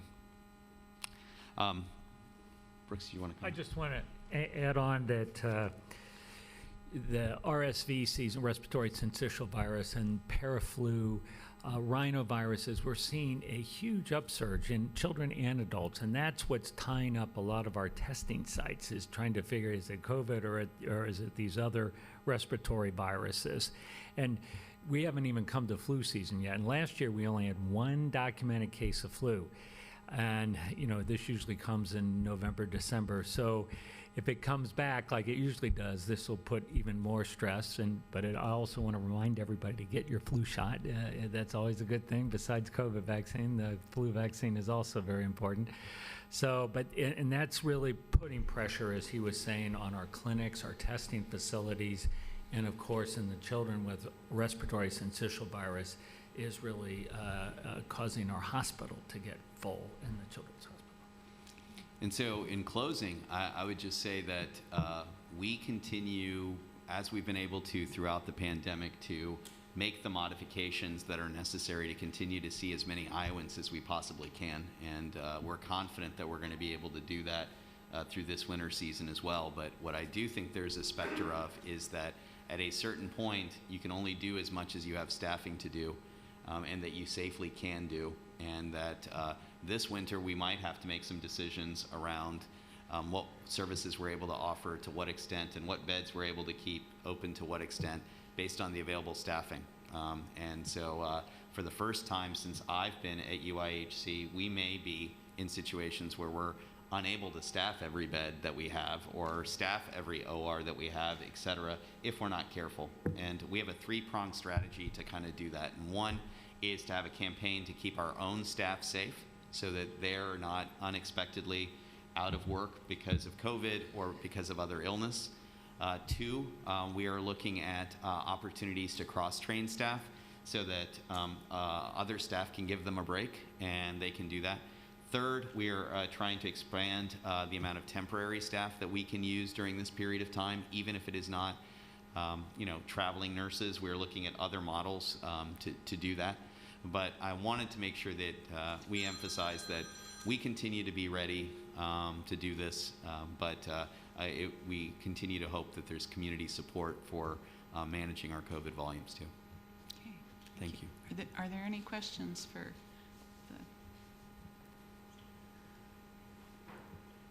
Regent Barker? Thanks. I think last year you talked about increasing your storage capacity, warehouse capacity for PPE and other supplies. Given that we still have supply chain problems, just wondering, are you feeling confident about your levels of inventory? Yeah, it's hard to be confident, but we have, with your support and kind of our safety culture, aggressively stockpiled critical necessary PPE to keep our staff and patients safe. But the broader supply chain issues we're talking about are just the general supplies, not the COVID-specific supplies, but just general supplies necessary to run a large healthcare system. And there are international supply chain issues around the production of common medical supplies, and we're keeping an eye on it. There have been delays in the supply chain up to this point. They haven't made us vulnerable because we've diversified suppliers from last year, but still we're very cautious. We were just understanding last week in our incident command the potential impacts of a typhoon out in Southeast Asia and what it would do to delay supplies for us. The other piece that we continue to watch the supply chain on is around what Brooks commented on, which is supplies necessary for PCR testing for COVID. Again, as we look at this, we presently are in a very good situation. We've also internally do all of our testing, and we have multiple platforms to do it. That part of the reason is to diversify the supply chain. So it's definitely a risk, but this moment we feel like we're in a pretty good shape. Are there any other? Yeah. Regent Rouse? Curious if any staff have been able to get the COVID booster shot. Our immunocompromised staff have been able to get the booster shot, as have our immunocompromised patients. There's also a pretty good supply in the community at various different providers to do that work. So overall, that's pretty good. We're still awaiting final CDC guidelines on boosters for our staff and in general for our patients, and we anticipate that we'll get that guidance in the next couple of weeks. If so, we have already created plans to be able to vaccinate our employees and high-risk patients in a high-speed way like we were able to last year. So we would stand that back up and get that done pretty efficiently. This Friday, the FDA will evaluate whether they will authorize boosters, and then it would be reviewed by the CDC probably the next day. So whether we have boosters for everybody or just a select portion of the population besides immunocompromised, we should know by Monday next week it may be available. And as Suresh said, these are the Pfizer vaccines, so they're all available now, so it's potentially could be available to a lot of people, but we just don't know what the FDA is going to do. If you've probably read, it's somewhat controversial whether they're needed or not. So. Well, thank you very much for your report. The word challenge doesn't quite seem to the seriousness of it, and so I'm glad you're all in charge. You've got some good ideas, and we wish you and the whole staff the best in that. So, is there any other business to come before this committee? Hearing none, the committee will receive the University of Iowa Hospitals and Clinics presentation. Do I have a motion and a second? I'll make a motion. Regent Dunkel moved. Second. Regent Rouse seconded to recommend that the board, as UIHC trustees, receive the presentation. Thank you.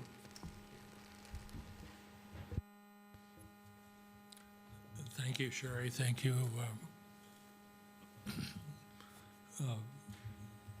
from the University of Iowa Hospital and Clinic. At this time, we will have public comment before the board for us to listen to. The board recognizes the opportunity for expression of public views on issues that come before the board is important. Each presenter is limited to 3 minutes of time. We'll now open the microphone for the first presenter. Andrea Wheeler. Thank you. My name is Andrea Wheeler, and I'm an Associate Professor of Architecture at Iowa State University and Faculty Senate President. I teach architecture and environmental design, and today I said to my students that to perceive the architectural environment and to understand it, we need the activities from our comprehensive senses. We need to see, hear, feel, smell, and taste. So listen. I need to control my classroom as a teacher, to control the attention of my students. I need to be able to prompt them, do the preparation before the class, read the papers, pay attention, listen to me when I speak. But I cannot tell them to wear a mask. And I'm here at this public comment session to add to the growing concern from my colleagues and senators and the faculty that they represent, that they are losing authority in their environments because of this decision. I had authority to make my classroom space, authority to deliberate the small request of a student over the educational benefit of all. And this authority helped me in building the spirit, energy, joy, and happiness of the classroom. I fear the loss of educational benefit to students and the impact on learning objectives. Instructors at ISU have weathered 18 months of a pandemic, and students have borne the brunt, and they need our help. But I ask them to wear a mask in the classroom and they stare at me. I think they are preparing less, reading less. But I need to help to build them, and they need to be prepared, engaged, curious enough to really begin to achieve the serious learning objectives of my class. They need my pedagogical skills and they need my authority. I have made my public comment. I am asking the Board of Regents to give instructors full authority in their classrooms to require masks for pedagogical and health reasons. Thank you.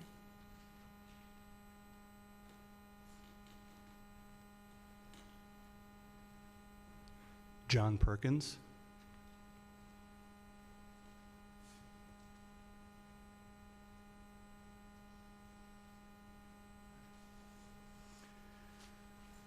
President Richards, members of the Board of Regents, I appreciate the opportunity to speak with you. My name is Dr. John Perkins, and I'm a tenured associate professor of accounting in the Ivy College of Business at Iowa State University. I also serve as the president-elect of the Faculty Senate. Earlier this afternoon, the Academic Affairs Committee heard a presentation on COVID-related lessons learned as a result of actions taken during the pandemic. I'd like to add my perspective and the perspectives of a number of my faculty colleagues at ISU regarding the effects of board actions on them in the hopes that it will improve future board decision-making. I'm not going to talk in terms of the science supporting such things as vaccine and mask mandates, nor debate the political issues that are interwoven with them. Instead, I'm going to talk in terms of the psychological impacts. Okay? In this case, perception really is reality when it comes to faculty concerns.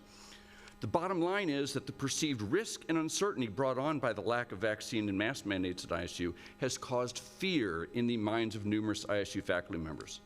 When it comes to risk, faculty are concerned that the board values individual freedom over their safety. As a recent op-ed piece in the St. Louis Post-Dispatch reminds us, those who reject masks and vaccines endanger not just themselves, but those around them. No one is an island. Living among other human beings requires a balance between personal choice and the greater good. Some faculty I've spoken with have indicated their perception is that the board has failed to meaningfully reduce the risk to faculty from COVID-19. Not only makes them afraid, it makes them frustrated that they weren't included in the decision-making process in the first place. One way the board could act to mitigate these issues in the future would be to invite more consultation from faculty when it comes to important issues such as COVID-19 policies. This brings me to the issue of uncertainty. The lack of transparency in the decision-making process regarding mask mandates has left many faculty feeling totally unprotected, resulting in uncertainty as well as a lack of confidence in the precautionary measures that the board and ISU have actually put in place. The board's continued use of opaque decision-making process not only puts the board at risk for future liability, it will likely tarnish ISU's reputation and cause faculty morale to plummet. One way the board could act to decrease uncertainty would be to publicly disclose the processes used to arrive at such important decisions, like mask mandates or the lack thereof, as well as the board's plans on what it might take in terms of increased infection rates, et cetera, for the board to change its stance on mask mandates and other current policies such as online course modalities. The magnitude of this pandemic is such that faculty deserve at least this much. Thank you for your time.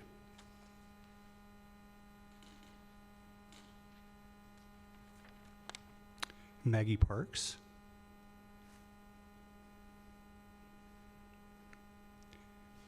Abigail Moser.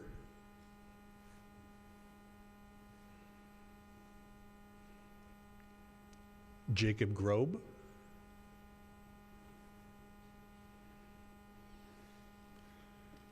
Cheyenne Minnis.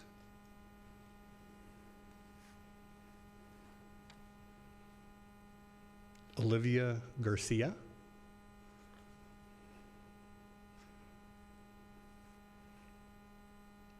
Cy Maurice.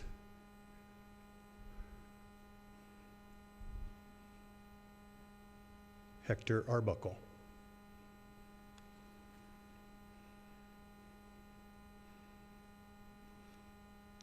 Those are all the people that are registered, President Richards. That's the entire list, okay. Thank you. I appreciate your comments, and we listen to them. This is a time for us to listen. Thank you. Is there any other business to come before the board? Hearing none, this meeting of the Board of Regents is adjourned.